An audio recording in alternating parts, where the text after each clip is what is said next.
அனைவருக்கும் வணக்கம். நம்முடைய களஞ்சியம் சமூக வானொலியின் மூலியமாக ஒவ்வொரு மாதமுமே அந்த மாதத்துல என்ன சிறப்பு நிகழ்ச்சிகள் இருக்கோ அதை முன்னிலைப்படுத்தி நம்ம சிறப்பான பட்டிமன்றங்கள் நடத்திட்டு வந்துட்டு இருக்கோம். அந்த வகையில பாத்தீங்க அப்படின்னா இந்த மாதம் நம்ம எல்லாருக்குமே ஒரு புது வருடம் துவங்கியாச்சு. ஆஹ் ஜனவரி 1 ஒரு புது வருடம் அப்படின்னு சொல்ல போனாலும் அதற்கு அடுத்த வகையில இந்த தை தை 1 அப்படின்னு சொல்லும் பொழுது அதுவுமே நம்ம எல்லாருக்குமே ஒரு புது ஆண்டாக தான் துவங்குது அப்படின்னே சொல்லலாம். அந்த வகையில இப்படிப்பட்ட இந்த தை திருநாள், இந்த பொங்கல் பண்டிகையை முன்னிட்டு நடத்தப்படக்கூடிய ஒரு அருமையான பேச்சரங்க நிகழ்ச்சி. இதுவரைக்கும் நம்ம எல்லாருமே பட்டிமன்றங்கள் அழகா பேசியிருந்தோம். இந்த முறை ஒரு புதுமையா ஏன் இப்படி பண்ணக்கூடாது அப்படின்னு அந்த கேள்விக்கு விடை சொல்ற மாதிரி பேச்சரங்க நிகழ்ச்சி இன்னைக்கு நடக்க இருக்கு. அதுல சிறப்பான நம்மளுடைய முத்தான பேச்சாளர்கள் எல்லாருமே இன்னைக்கு குழுமி இருக்காங்க.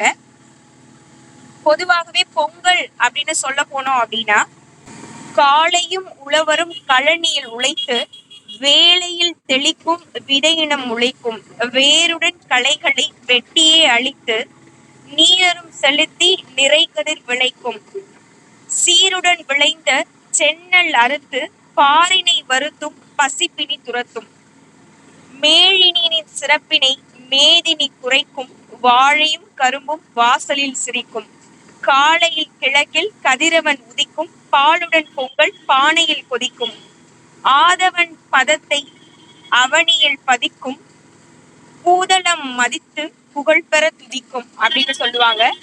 அப்படிப்பட்ட ஒரு அருமையான இந்த பொங்கலுக்கு சிறப்பாக எப்படி மகிழ்ச்சி வெள்ளம் நமக்கு பொங்கி வரப்போகுதோ அதே போல நம்மளுடைய பேச்சாளர்களோட இந்த பேச்சின் மூலியமாக நிச்சயமாக சந்தோஷமான விஷயங்களாக இருக்கட்டும், மன மகிழ்ச்சியாக இருக்கட்டும், நிச்சயமாக பொங்கி வரப்போகுது அப்படின்றதுல எந்தவித மாற்று கருத்தும் கிடையாது. ஏன்னா நம்ம கண்டெடுத்த அந்த முத்தான பேச்சாளர்கள் அப்படின்னே சொல்லலாம். அந்த வகையில இன்னைக்கு நம்மளுடைய பேச்சாளர்களாக வந்திருக்கக்கூடியவங்க யாரு அப்படின்னு பாத்தீங்கன்னா இவங்க எல்லாருமே அவங்களே தலைப்புகளை சிறப்பா தேர்வு செஞ்சு சொல்லியிருக்காங்க.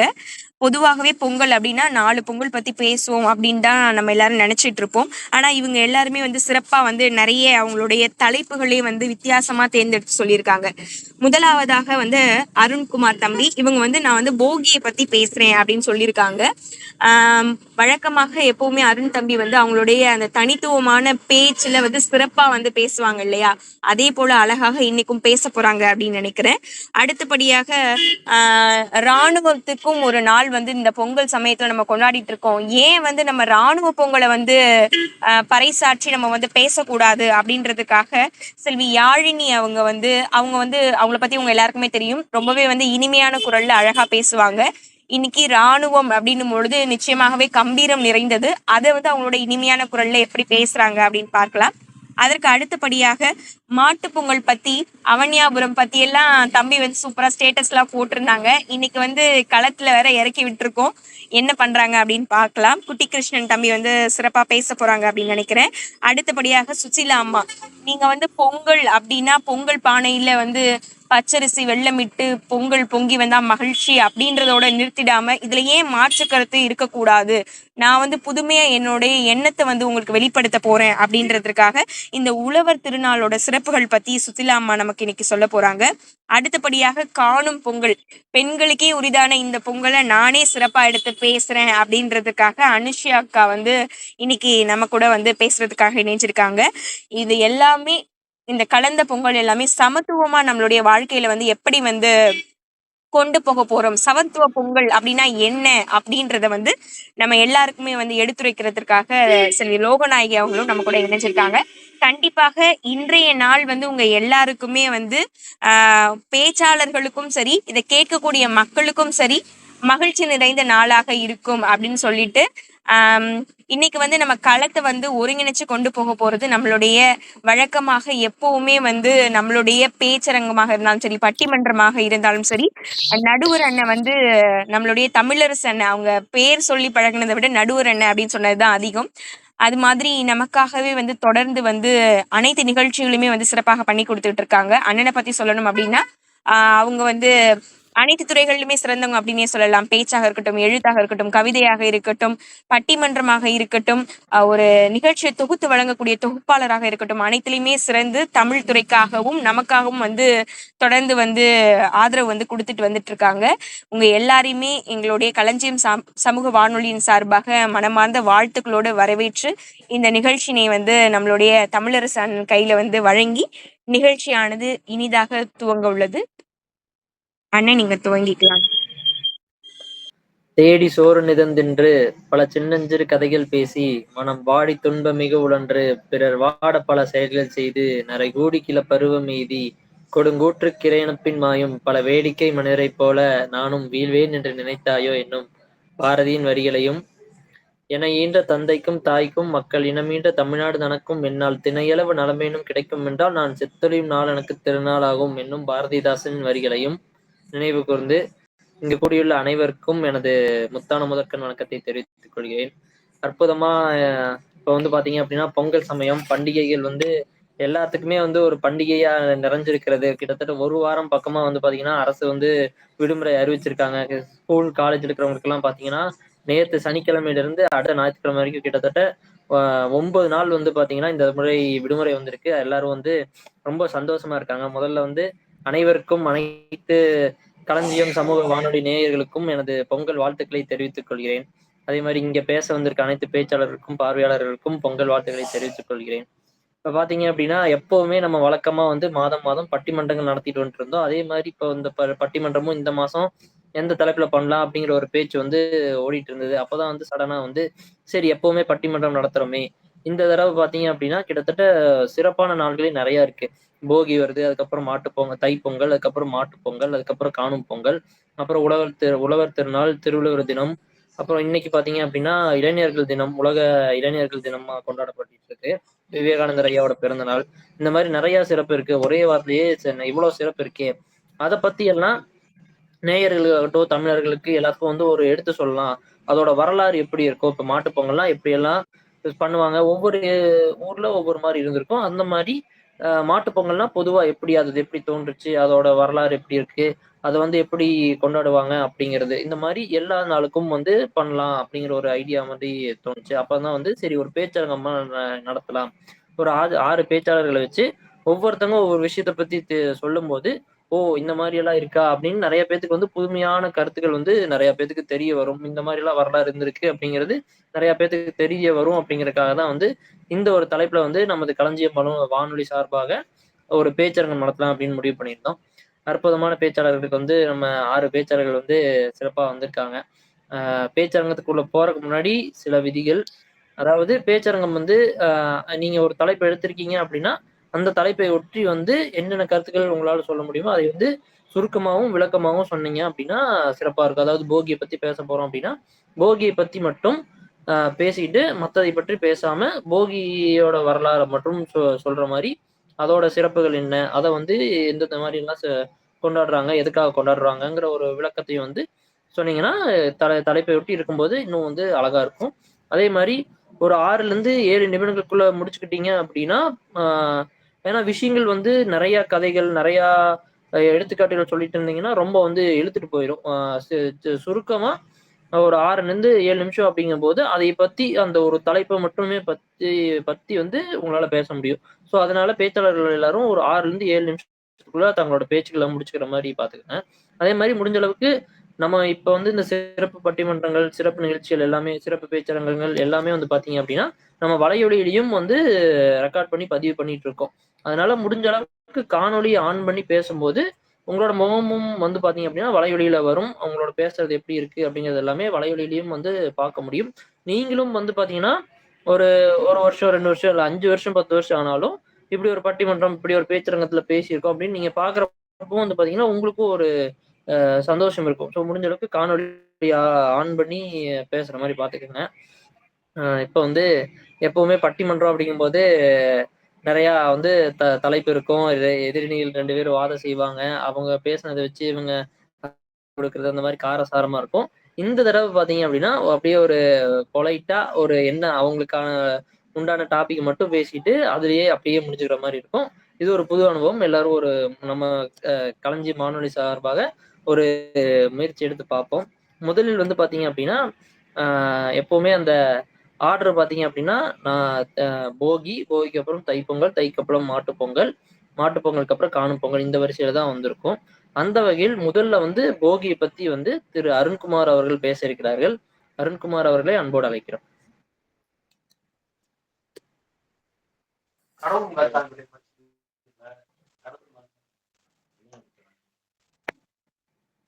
மசக்கை எடுக்காமல், மாங்காய் கடிக்காமல், மருத்துவச்சி கை பிடிக்காமல், இடுப்பு வலிக்காமல் என்னை ஈன்றெடுத்த தாய் தமிழுக்கு என்னுடைய முதற்கண் வணக்கத்தை சொல்லி, இங்கு குழும்பி இருக்கக்கூடிய களஞ்சியம் சமூக வானொலியில் இருக்கக்கூடிய அனைத்து தமிழ் சொந்தங்களுக்கும் தமிழர் திருநாளாம் தை திருநாள் நல்வாழ்த்துக்களை சொல்லி எனது உரையை துவங்குகிறேன். நடுவர் அவர்களே, நான் எடுத்துக்கொண்ட தலைப்பு போகி திருநாள். பழையன கழிதலும் புதியன புகுதலும் போகி திருநாள் என்பார்கள். இந்த போகி திருநாள் எதற்காக கொண்டாடப்படுகிறது என்று நாம் எடுத்து பார்த்தோமேயானால்,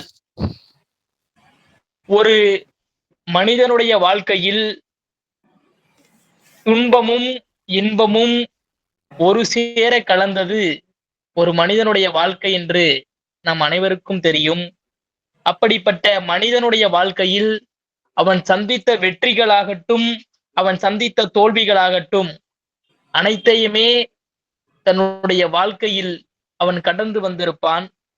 அந்த வகையிலே அந்த ஆண்டில் அவனுடைய வாழ்க்கையில் நடந்த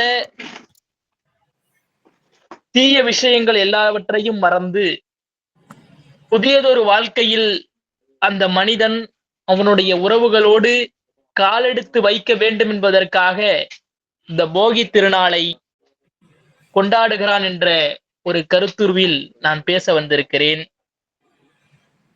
ஒரு மனிதனுடைய வாழ்க்கையில் தன்னுடைய நன்மைகளை சிந்தித்து பார்ப்பதை விட தன்னுடைய வாழ்க்கையில் நடந்த துன்பத்தை பற்றி சிந்தித்து பார்க்கும் மனிதர்களுடைய எண்ணிக்கை தான் இந்த உலகத்தில் அதிகமாக இன்றைக்கு இருந்து கொண்டிருக்கிறது. இன்றைக்கு தன்னுடைய வாழ்க்கையில் நடந்த ஏதோ ஒரு சம்பவம், ஏதோ ஒரு கசப்பான சம்பவத்தை தன்னுடைய வாழ்க்கை முழுவதும் நினைத்து கொண்டு வேதனைப்பட்டு கொண்டிருக்கிற சமூகத்தில் நாம் வாழ்ந்து கொண்டிருக்கிறோம். அப்படிப்பட்ட சமூக வாழ்க்கையிலே இந்த போகி திருநாள் என்பது பழையன கழிதலும் புதியன புகுதலும் மட்டுமில்லாமல் ஒரு மனிதனுடைய வாழ்க்கையில் நடைபெற்ற மாற்றத்தை பற்றிய ஒரு பண்டிகையாகத்தான் சமூகத்தின் பார்வையில் பார்க்கப்படுகிறது. ஒரு மனிதன் தன்னுடைய வாழ்க்கையில் நடைபெற்ற துன்பங்களை மறந்து இன்பங்களை நினைவில் கொண்டு ஒரு புதிய வாழ்க்கையை துவங்க வேண்டும் என்பதற்காக இந்த போகி திருநாளை துவங்கி இருக்கிறான். அந்த வகையிலே தன்னுடைய வாழ்க்கையில் நடந்த கெட்ட விஷயங்களை மறக்க வேண்டும், அந்த கெட்ட விஷயங்களை எல்லாம் தீயில் இட்டு கொளுத்த வேண்டும் என்பதற்காக இந்த போகி திருநாளானது கொண்டாடப்படுகிறது. அதை அடையாளப்படுத்தும் வண்ணமாகத்தான் தன்னிடம் இருக்கக்கூடிய பழைய பொருட்களை எல்லாம் தீயிட்டு போகி திருநாள் என்று அவன் கொளுத்துகிறான். அப்படி கொளுத்துகின்ற போது அவனுடைய வாழ்க்கையில் இருந்த துன்பம், துயரம், கஷ்டம் அனைத்தும் தீர்ந்து அன்று முதல் அவனுடைய வாழ்க்கையில் புத்தொளி வீசும் என்கின்ற ஒரு நம்பிக்கையோடு அந்த தீயினுடைய வெளிச்சத்தை போல தன்னுடைய வாழ்நாளன்று ஒரு ஏழை வீடு இருக்கிறது என்று சொன்னால் அந்த ஏழை வீட்டிலே பழைய பொருட்கள் இருக்கும். பாய் இருக்கலாம், பழைய உடைந்த சாமான்கள் இருக்கலாம். அது அனைத்தையும் விட அவனுடைய மனதில் ஏராளமான காயங்கள் இருக்கும், ஏராளமான வலிகள் இருக்கும். தன்னுடைய குழந்தைக்கு தன்னால் செய்ய முடியாத சில கடமைகளை நினைத்து அந்த ஏழை தன்னுடைய மனதுக்குள் வேதனைப்பட்டு கொண்டிருப்பான். அப்படிப்பட்ட தன்னுடைய மன வேதனைகளையும் அந்த தீயிலே இட்டு கொளுத்திவிட்டு தன்னுடைய குழந்தையையும் தன்னுடைய குடும்பத்தையும் நல்ல வழியில் நாம் வழிநடத்தி செல்ல வேண்டும் என்கிற ஒரு உறுதியேற்பு நாளாகவும் இந்த போகி திருநாள் ஒவ்வொரு தனி மனிதனுடைய வாழ்க்கையிலும் இருப்பதாகத்தான் நான் பார்க்கிறேன். அப்படி ஒரு தனி மனித வாழ்க்கைக்கு ஒரு பண்டிகை எந்த அளவிற்கு முக்கியம் என்று பார்க்கிற போது, இந்த பொங்கல் திருநாளை கொண்டாடுகின்ற போதே நீங்கள் முதலில் சொன்னீர்கள், வரிசைப்படுத்தி சொல்லுகிற போது முதலில் போகி திருநாள் ஏன் வருகிறது என்று சொன்னால், ஒரு ஏழை விவசாயி இருக்கிறான் என்று சொன்னால் அவன் வீட்டிலே அதுவரை எவ்வளவோ கஷ்டம் இருந்திருக்கும், எவ்வளவோ நஷ்டம் இருந்திருக்கும், எவ்வளவோ துன்பங்கள் துயரங்கள் இருந்திருக்கும். ஆனால் முதலில் எடுத்தவுடன் தன்னுடைய துன்பத்தையும் துயரத்தையும் அந்த தீயிலே இட்டு கருக்கிவிட்டு தன்னுடைய இன்பமான வாழ்க்கையை துவங்க வேண்டும். தை திருநாளில் வரக்கூடிய பொங்கல், மாட்டுப் பொங்கல் போன்ற எல்லா திருநாளையும் நாம் இன்பமாக கொண்டாட வேண்டும். எப்படி தித்திக்கும் கரும்பை நாம் சுவைக்கின்ற போது ஒரு இன்பம் நமக்கு ஏற்படுகிறதோ, அப்படிப்பட்ட இன்பம் நம்முடைய வாழ்க்கையிலும் ஏற்பட வேண்டும். பச்சரிசி குத்தி பொங்கல் வைத்து அதை உண்ணுகின்ற போது ஒரு மனமகிழ்ச்சி ஏற்படுகிறதே, அந்த மகிழ்ச்சி தன்னுடைய வாழ்க்கை முழுவதும் இருக்க வேண்டும் என்கின்ற நோக்கத்தோடு ஒவ்வொரு மனிதனும் இந்த போகி திருநாளை தன்னுடைய வாழ்க்கையின் ஒரு அங்கமாக கொண்டாடி கொண்டிருக்கிறான்.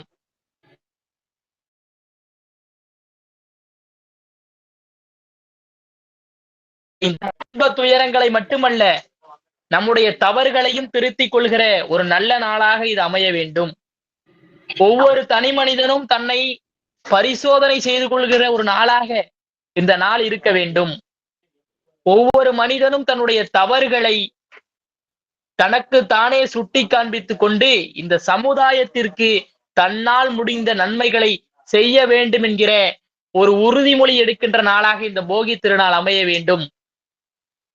தான் இந்த சமுதாயத்திற்கு என்ன செய்துவிட்டு போகிறோம் என்கின்ற ஒரு முடிவை எடுக்கின்ற நாளாக அந்த போகி திருநாள் அமைய வேண்டும் என்றுதான் நான் நினைக்கிறேன்.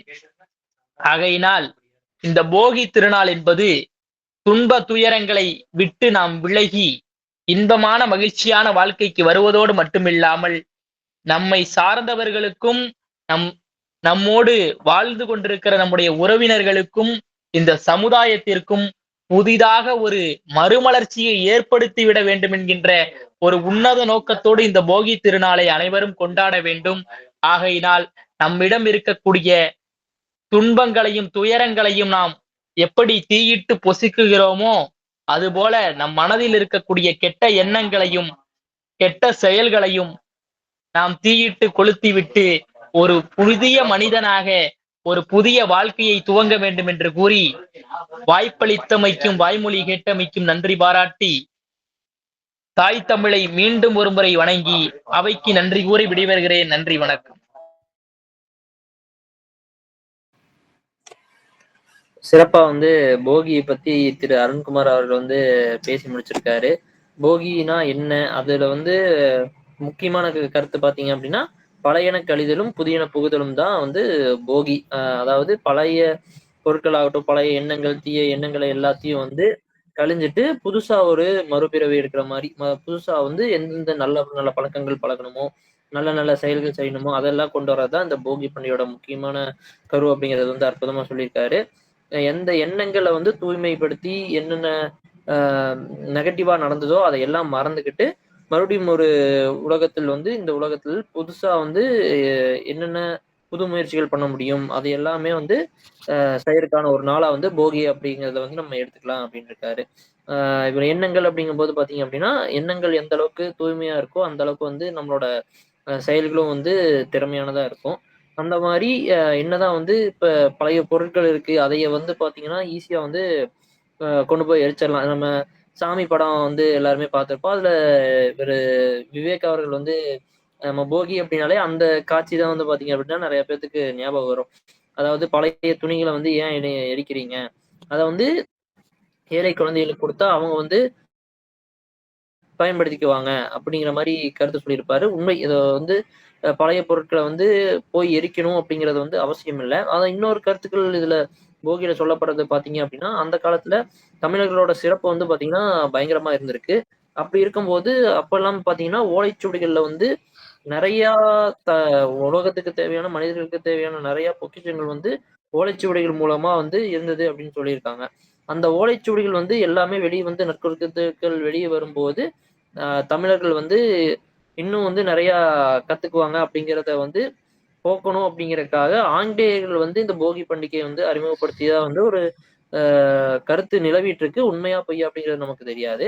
அது அந்தபடி பார்த்தீங்க அப்படின்னா, இந்த இப்படி ஒரு நாள் இது பண்ணி பழசா இருக்கிற பொருட்கள், பழைய ஓலைச்சுவடிகள் அதெல்லாம் எதுக்கு வச்சிருக்கீங்க? அதையெல்லாம் தீயிலிட்டு கொளுத்திருங்க. அந்த மாரியான கான்செப்ட்னாலயும் இது வந்து தமிழகத்துக்குள்ள வந்து இந்தியாவுக்குள்ள வந்து கொண்டு வரப்பட்டுச்சு அப்படிங்கிற ஒரு கருத்து சொல்லிட்டு இருக்காங்க. அது எந்த அளவுக்கு உண்மை அப்படிங்கிறது தெரியல. அப்படி இருந்த அந்த சாமி படத்த காட்சியிலயும் அப்படித்தான் சொல்லுவாரு. பழைய பொருட்கள வந்து ஏழை குழந்தைகளுக்கு குடுத்தா அவங்களும் பயன்படுவாங்க. இங்க வந்து நம்ம வந்து பொருட்களா மட்டும் பார்க்காம, எண்ணங்கள வந்து பார்த்து, அது வந்து எப்படி வந்து தூய்மைப்படுத்திக்கணும். என்ன கெட்ட எண்ணங்கள வந்து எப்படி வந்து அ வெளிய கொண்டு போய் மனசுல இருந்து புதிய நல்ல எண்ணங்கள கொண்டு வரணும் அப்படிங்கிறத வந்து கத்துக்கிட்டு, அதுக்கு தகுந்த வழிகள் எடுக்கணும் அப்படிங்கிறது வந்து இன்னும் நல்ல முயற்சியா இருக்கும் அப்படின்னு நம்புறோம். அடுத்தது பார்த்தீங்க அப்படின்னா, ராணுவ பொங்கல். பேர் கேட்கும்போதே வந்து எனக்கும் வந்து புதுமையா தான் இருந்தது. இப்படி மாட்டுப் பொங்கல், காணும் பொங்கல், அம் தைப்பொங்கல் இந்த மாரி பொங்கல் கேள்விப்பட்டிருக்கோம். அ ராணுவ பொங்கல் பத்தி நான் வந்து கேள்விப்பட்டதே இல்ல. சரி, அ தலைப்பு குடுத்துட்டாங்க. யாழினி அவர்கள் நல்லாவே பேசுவாங்க. இந்த தலைப்பு எடுத்திருக்காங்க அப்படின்னா, ஆயுதமேந்தும் கரங்கள் மனைவி மக்கள் ஏங்கையிலும் நாட்டின் கீதம் உறவாகும். தாய் மண்ணே, தாய் மண்ணின் ஈரமே தூங்கும் மடியாகும். உறையும் குளிர் பனியில் உறையாத நெஞ்சம் ஒன்று உதிரம் சிந்தும் வேளையிலும் நெஞ்சோரத்தோடு சொல்வது வாலிய பாரத நாடென்று. நாட்டு எல்லையில் காவல் இருக்கும் அஞ்சா நெஞ்சங்களுக்கு, அவர் குடும்பத்தாரவர்களுக்கும் நமது களஞ்சியம் சமூக வானொலியின் சார்பாக ஜனவரி 15ஆம் தேதி கொண்டாடி இருக்கும் இராணுவ தின நல்வாழ்த்துக்களை தெரிந்து கொள்கிறேன். இதை கூறுகையிலே எனக்கு உடம்பெல்லாம் சிலிர்க்கிறது ஐயா. ஜனவரி 15ஆம் தேதி எனக்கு இப்ப வரைக்கும் தெரியாது இராணுவ தினம் என்று கொண்டாடுகிறார்கள் என்று.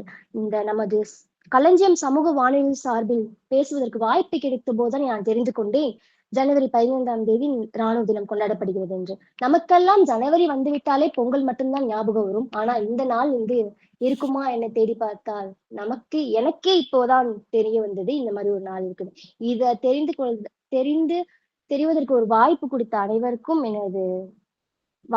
எனக்கு ரொம்ப நன்றியோடு தெரிவித்துக் கொள்ளும். ரொம்ப பெருமையாவும் இருக்கு. இப்பொழுதுதான் எனக்கு தெரிவது, எனக்கு கஷ்டமாக இருந்தாலும் இப்பொழுது நான் தெரிந்து கொண்டேன் என்பதற்கு நான் மிகவும் பெருமை அடைகிறேன். இந்த ஏன் 15ஆம் தேதி கொண்டாடுறோம், ஏன் வேற நாட்கள் இல்ல, அதுவும் மாட்டு பொங்கல் அன்னைக்கு நம்ம ஏன் இந்த ராணுவ தினம் கொண்டாடுறாங்கன்னு தெரிவதற்கு முன்பு நம்ம ஒருவரை பற்றி தெரிந்து கொள்ளலாம்.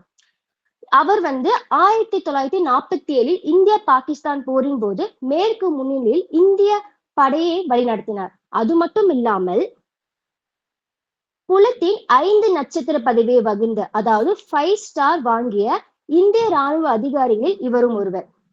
அவர் யார் என்று பாத்தீங்கன்னா ஃபீல்டு மார்ஷல் KM கரியப்பா.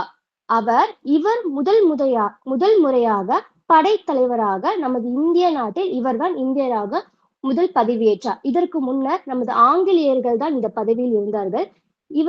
இவற்றை அங்கீகரிக்கும் விதமாக ஒவ்வொரு ஆண்டு ஜனவரி 15ஆம் தேதி இந்தியாவில் இராணுவ தினம் கொண்டாடப்படுகிறது. அதாவது 2023ஆம் ஆண்டு இந்தியா தனது 75வது இந்திய இராணுவ தினத்தை பெங்களூரில் கொண்டாடியது. இராணுவ தினம் என்பது அவரை அங்கீகரிக்கும் விதமாகவும், அது மட்டும் இல்லாமல் நாட்டையும் அதன் குடிமக்களை பாதுகாப்பதற்காக தாங்கள் இன்னுயிரின் தியாகம் செய்த வீரமிக்க வீரர்களுக்கு வணக்கம் செலுத்தும் ஒரு நாளாக குறிக்கிறது. இந்த விழா எப்பொழுதுமே டெல்லியில் தான் நடைபெறும். ஆனால் 2023ஆம் ஆண்டு வேறு மாநிலத்தில் நடைபெற்றது. இந்த ஆண்டு 2025ஆம் ஆண்டு புனேயில் நடைபெற உள்ளது. ஒவ்வொரு ஆண்டுமே ஒவ்வொரு தீமோட கொண்டாடுவாங்க. இந்த ஆண்டு என்ன தீம் அப்படின்னு பாத்தீங்க அப்படின்னா, மாடர்னைசேஷன் இன் பப்ளிக் என்கேஜ்மெண்ட், அதாவது நவீனமயமாக்கல், உள்ளடக்கம் மற்றும் பொது ஈடுபாடுகளுடன் கொண்டாட இருக்கிறது. 2023ஆம் ஆண்டு பெங்களூரில் 75வது இந்திய ராணுவ தினத்தை கொண்டாடத்தின் ஒரு பகுதியாக ஜௌரிய சந்தியா ஏற்பாடு செய்யப்பட்டது. 24லும் டெல்லியில் கொண்டாடாமல் வேறொரு மாநிலத்தில் நடைபெற்றது. அதாவது உத்தரப்பிரதேசில் உள்ள லக்னோ கண்டெய்ன்மென்டில் இராணுவம் மற்றும் போர் காட்சியான சௌரிய சந்தியா ஏற்பாடு செய்யப்பட்டது. ஒவ்வொரு ஆண்டுமே நம்ம பொங்கல்னா நம்ம குடும்பத்தோட கொண்டாடுறோம். ஆனா ராணுவர்கள் பாத்தீங்க அப்படின்னா அவர்களுக்கு விடுமுறை என்றே கிடையாது. நமக்கு ஐயா கூறினாங்க நமக்கு ஆரம்பத்துல 9 நாட்கள் விடுமுறை என்று.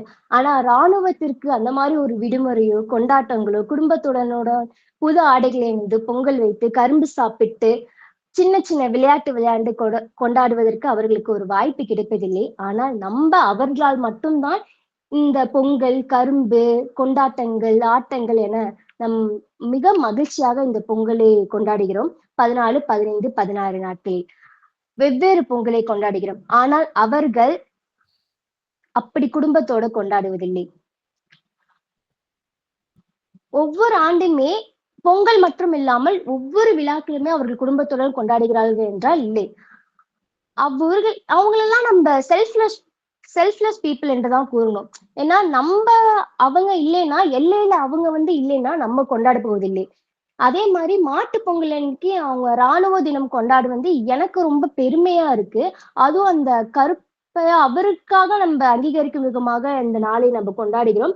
அவரை மட்டும் இல்லாம நமக்காக நம்ம உயிருடன் இருக்கணும், நம்ம பாதுகாப்பா இருக்கணும் என நிறைய உயிர்களை நம்ம தியாகம் செய்து விட்டோம்.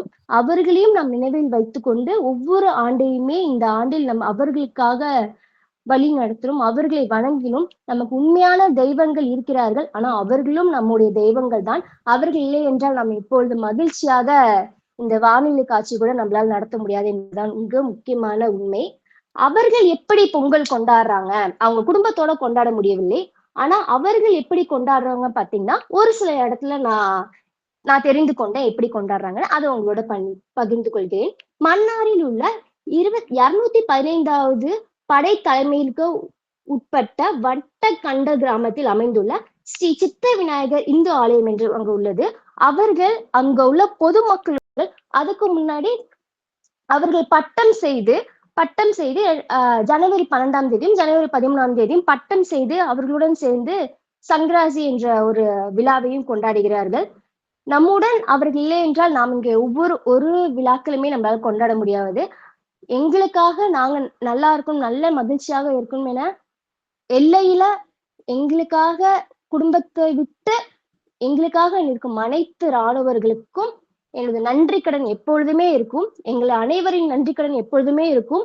உங்களை ஒவ்வொரு ஆண்டுகளும் உங்களுக்காக நாங்களும் இங்க மகிழ்ச்சியாக உங்களுக்கும் சேர்த்து இங்க நாங்க கொண்டாடுவோம். நீங்களும் உங்க கொண்டாட்டங்களுடனும் பாதுகாப்புடனும் இருக்க வேண்டும். இனிமேல் நம்ம ஒரு உயிரையும் தியாகம் செய்யக்கூடாது என கூறி வாய்ப்பளித்த அனைத்து அலுவலர்களுக்கும் நன்றி கூறி இராணுவத்தில் நாம் இழந்த அனைவருக்கும் எனது நினைவு அஞ்சலியும் கூறி விடைபெறுகிறேன். நன்றி, வணக்கம். சிறப்பு சிறப்பு செல்வி யாழ்னி. நம்ம பொங்கல் பண்டிகை அப்படிங்கும்போது பொங்கல், மாட்டு பொங்கல், காணும் பொங்கல், போகி, உழவர் திருநாள், திருவள்ளுவர் தினம், இந்த மாதிரி பண்டிகைகளை பத்தி நிறைய தெரிஞ்சிருப்போம். அதை பத்தி பேசுவோம், நிறைய கொண்டாடுவோம். ஆனா அந்த காலகட்டத்திலையும் கிட்டத்தட்ட நமக்கு 9 நாட்கள் லீவு இருந்தாலும் பாத்தீங்கன்னா நமக்காக அந்த லீவு ஓய்வு அப்படிங்கிறதே இல்லாம எல்லையில போராடிட்டு இருக்கிற இராணுவ வீரர்களுக்காக இப்படி ஜனவரி 15 ஒரு தினம் இருக்கு அப்படிங்கிறதே பாத்தீங்கன்னா நிறைய பேர்த்துக்கு தெரிஞ்சிருக்காது. அதுக்கோட வரலாறும் பாத்தீங்க அப்படின்னா அருமையா நீங்க விளக்கம் கொடுத்திருந்தீங்க. KM கரியப்பா அவர்களோட பிறந்த நாளை தான் பாத்தீங்க அப்படின்னா நம்ம இராணுவ தினமா கொண்டாடிட்டு இருக்கோம்.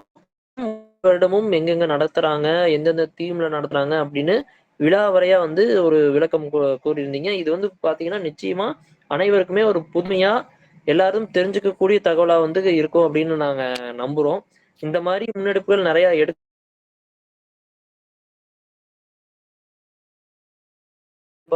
ரொம்ப மகிழ்ச்சியா இருக்கு. தெரியாத விஷயங்களை தெரிஞ்சுக்கும் போதுதான் பாத்தீங்க அப்படின்னா எல்லாத்துக்குமே ஒரு புத்துக்கிற மாதிரி இருக்கும். அதுவும் இப்ப ராணுவ வீரர்களை பத்தி இந்த தருணத்துல பேசும்போது பாத்தீங்க அப்படின்னா இன்னும் நெகிழ்ச்சியா இருக்கு அப்படின்னு தான் சொல்லணும். அடுத்ததாக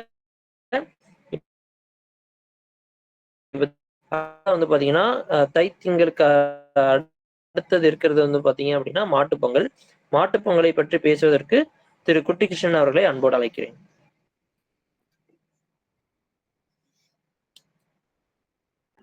பெருமை கொண்டு பல்லாயிரம் வருடம் பழமை கண்டு தான் செய்த தவறுக்கு பாண்டிய மன்னனே உயிரை மாண்டு சங்கத்தை வளர்த்து தமிழை வளர்த்தோம். பெண்களுக்கு மல்லிகையால் அழகு கொடுத்தோம். ஏறு தழுவுதலின் காளைகள் துள்ளி குதித்து அலங்காநல்லூரில் காளைகள் துள்ளி குதித்து ஏறு தழுவுதலில் மாடுபிடி வீரர்கள் காளைகளை தழுவி காளைகளை கடம் மதித்து தமிழக பாரம்பரியத்தில் ஒன்றான ஜல்லிக்கட்டு வீர விளையாட்டை இன்று வரை கடைபிடித்து வரும் ஒரு காளையின் காதலனாக இருந்து கூறுகிறேன் நான் ஒரு கிராமத்துக்காரன் என்று. அப்படின்னா மாட்டு பொங்கல். மாட்டு பொங்கல்ன்ற போது விவசாயிகள் மாட்டு பொங்கல் ஏன் கொண்டாடுறாங்க அப்படின்னா மாட்டுக்கு நன்றி சொல்லு விதமா தான் மாட்டு பொங்கல் கொண்டாடுறாங்க. ஏன் இந்த மாடுகள்லாம் ஏன் உலக அந்த புராணத்தோட கதை என்ன சொல்லுதோ இந்த பூமியில உள்ள மக்களுக்கு எல்லாம் என்ன சொல்லி மாட்டுட்ட மக்கள் எல்லாம் மாசம் ஒரு முறை சாப்பிடணும், மாசத்துல 30 நாள் எண்ணெய் தேய்ச்சி குளிக்கணும் அப்படின்னு சொல்லி விட்டுருக்காரு.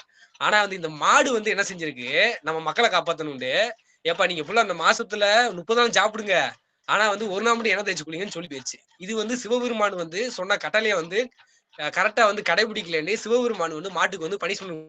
எப்படின்னா நீ நான் சொன்னது நீ தப்பா சொல்லிட்ட, நான் 30 நாள் எண்ணெய் தேய்ச்சி குளிக்க சொல்லி ஒரு நாள் தான் சாப்பிட சொன்னேன், இப்போ நீ 30 நாள் சாப்பிட சொல்லிட்டு வந்திருக்க, அந்த 30 நாளுக்கு சாப்பாட்டுக்கு எங்க போவாங்க, அதனால போய் நீ மக்களோட மக்களா நீ உழைச்சு அவங்களுக்கு நீ சாப்பாடு உணவு தயாரிச்சு கொடு அப்படின்னு சொன்னதுக்கு அப்புறம் தான் இந்த மாடு உழவுக்காண்டி பயன்படுத்துறாங்க.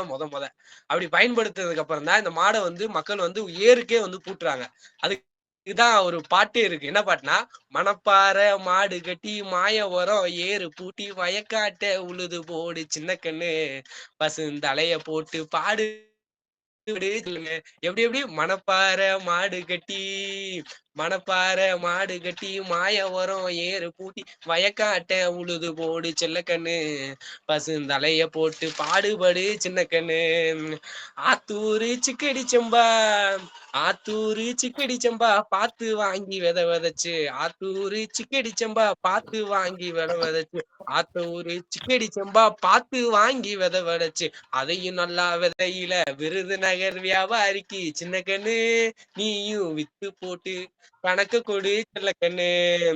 சேர்த்த பணத்தை சிக்கனமா செலவு செய்ய பக்குவமா அம்மா கையில கொடுத்து போடு சின்ன கண்ணு. எப்படி அம்மா கையில கொடுத்து போடு சின்ன கண்ணு, அவங்க 600 ஆக்குவாங்க செல்லக்கண்ணு. இந்த பாடல் என்ன சொல்லுது அப்படின்னா, மணப்பாறை திருச்சி மணப்பாறை அதிகமா மாடு நல்லா ஒரு வாங்குற இடம். அந்த மணப்பாறை மாடு நல்லா உழுகுமா. அந்த காலத்திலே பாடல் எப்படி இருந்திருக்காங்க, மணப்பாறை மாடு கட்டி மாய ஓரம் ஏறு பூட்டி வயக்காட்ட உழுது போடுன்னு சொல்றாங்க.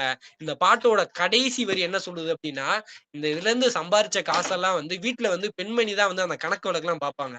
அதனால இந்த பாட்டு என்ன சொல்லுதுன்னா, சேர்த்த பணத்தை சிக்கனமா செலவு செய்ய பக்குவமா அம்மா கையில கொடுத்து போடு.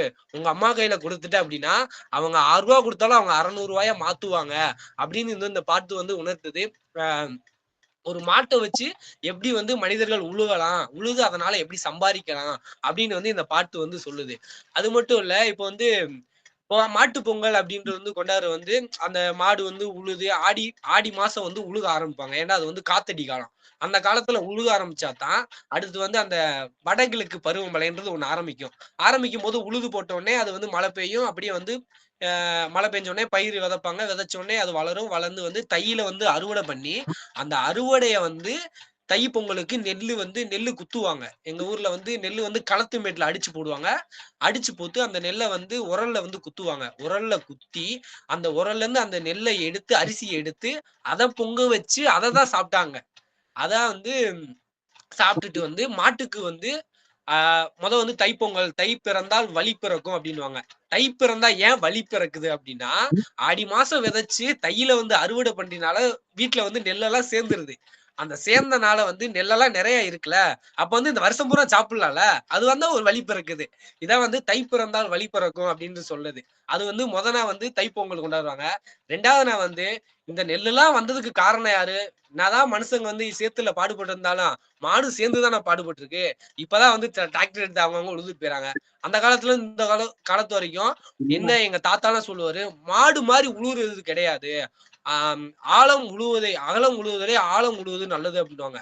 அந்த ஏர் முனை வந்து எவ்வளவுக்கு எவ்வளவு உள்ள போதோ அந்த மண்ணு பெறலும் போது நெல்லு வந்து நல்லா விளையும் அப்படின்னு சொல்லுவாங்க.